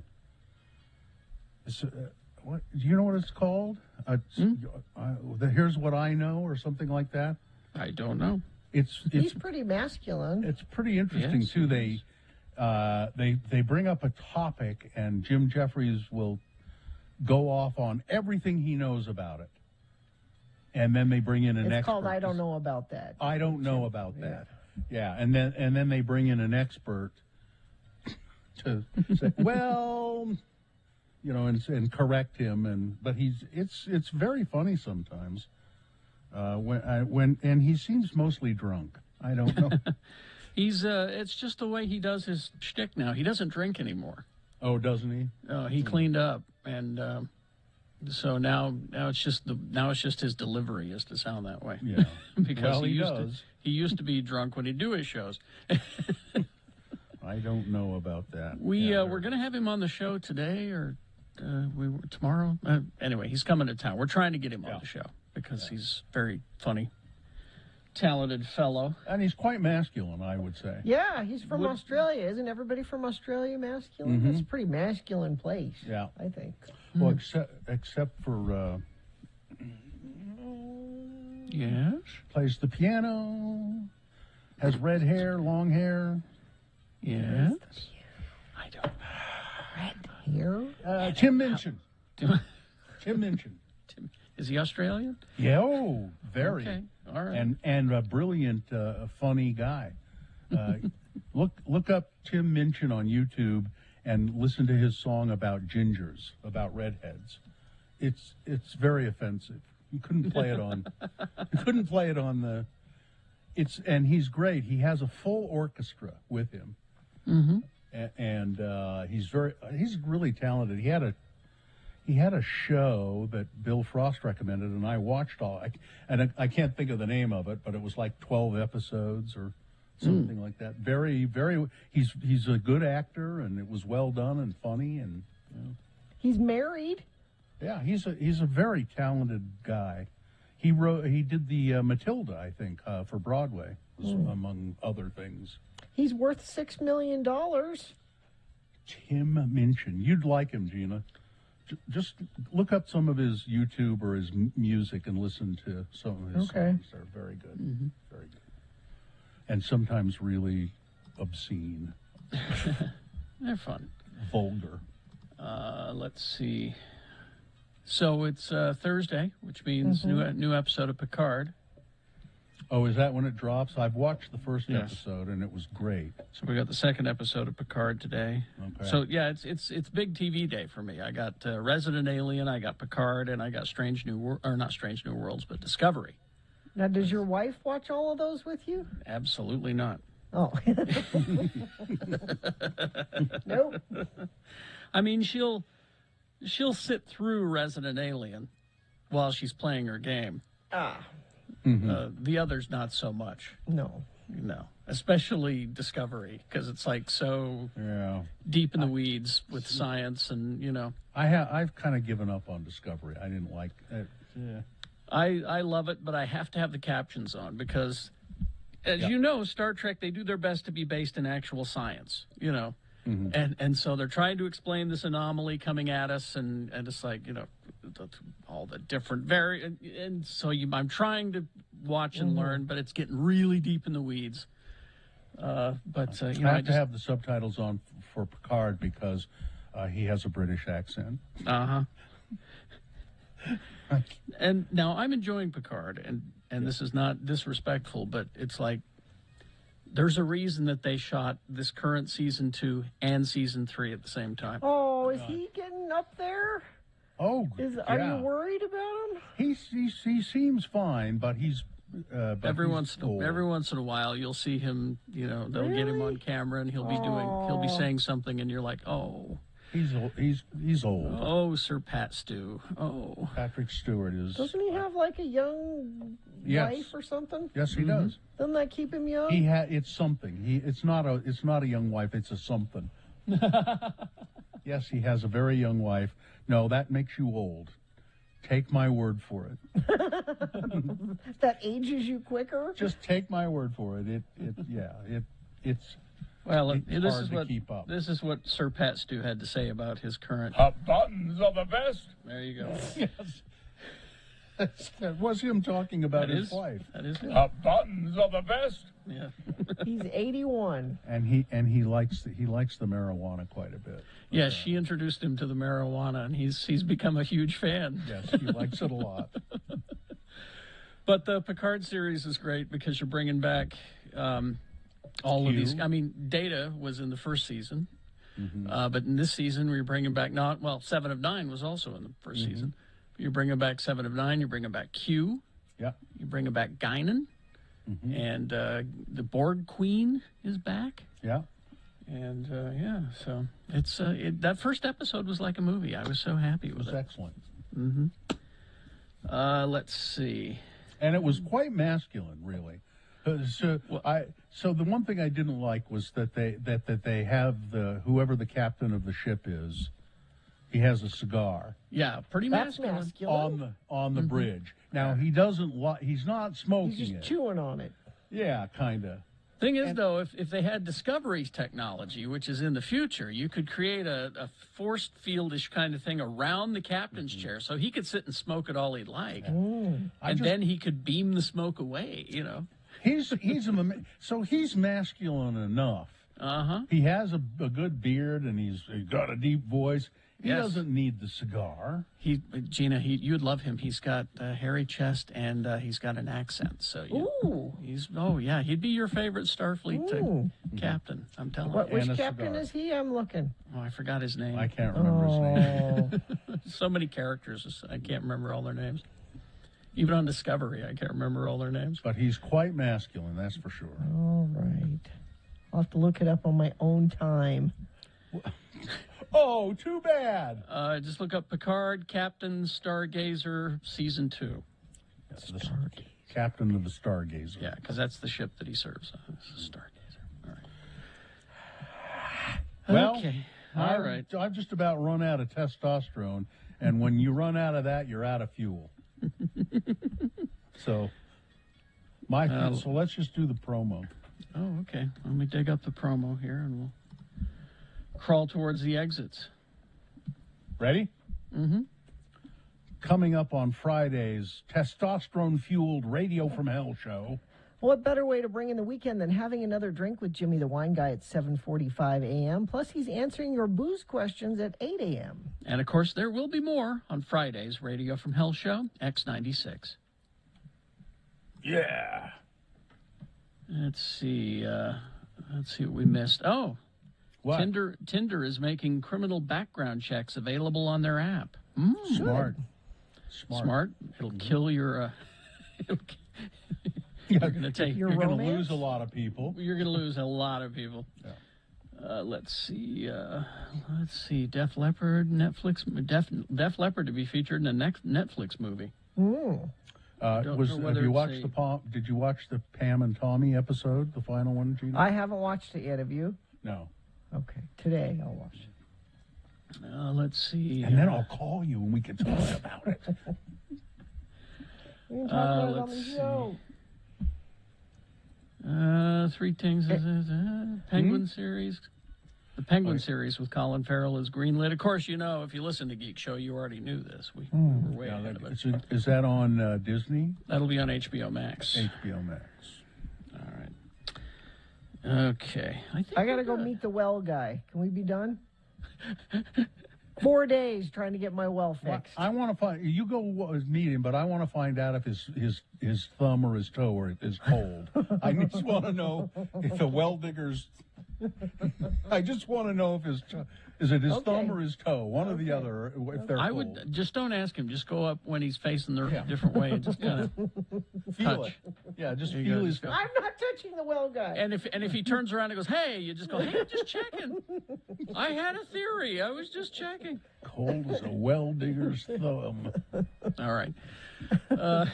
Fine job as always, Katie. Live long and prosper, bitches. Don't you know who I am? I'm not touching the well guy. Corey is next.